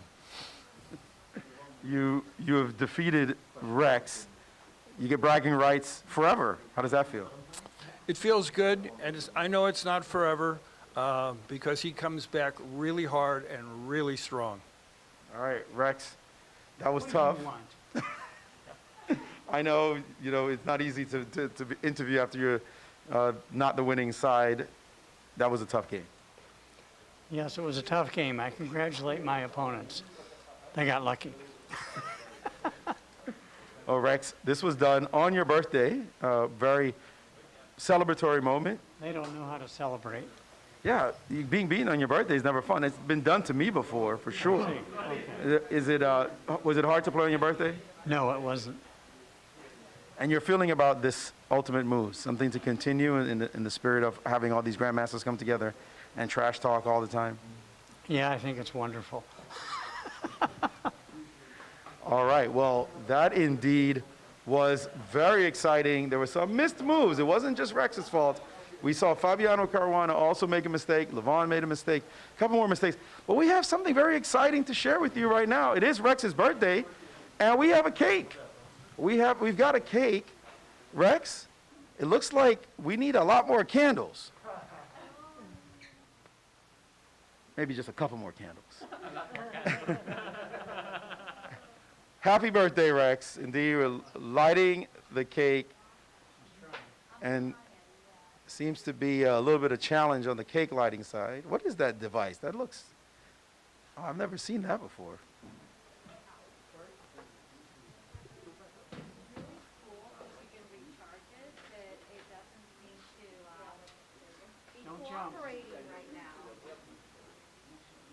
Yeah, I think good old matches would have definitely done it already, but this definitely looks like it's working. Rex, everyone please, before Rex blows out the candle, are we going to sing happy birthday to Rex? Yeah. All right, let's do it. 1, 2, 3. Happy birthday to you. Happy birthday to you. Happy birthday, dear Rex. Happy birthday to you.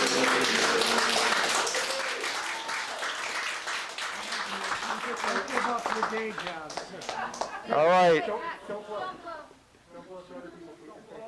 Yeah, you can't blow it. You got to fan it, Rex. You got to fan it. Let's see if he can make it happen. Woo! Great technique. All right. Well, that's it for Ultimate Moves 2021. Team Mike did win by a score of 3-1. Join us tomorrow, 1:30 Central, for Chess 9 LX, as these same players will come back, minus a couple of amateurs, to compete in Chess 960, also known as Fisher Random. Thanks for joining us, everyone. Have a great evening.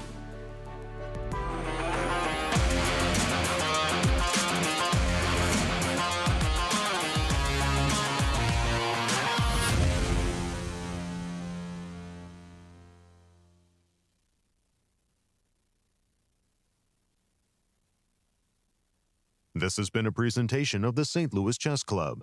Any reproduction or distribution of this content without the express written consent of the St. Louis Chess Club is prohibited.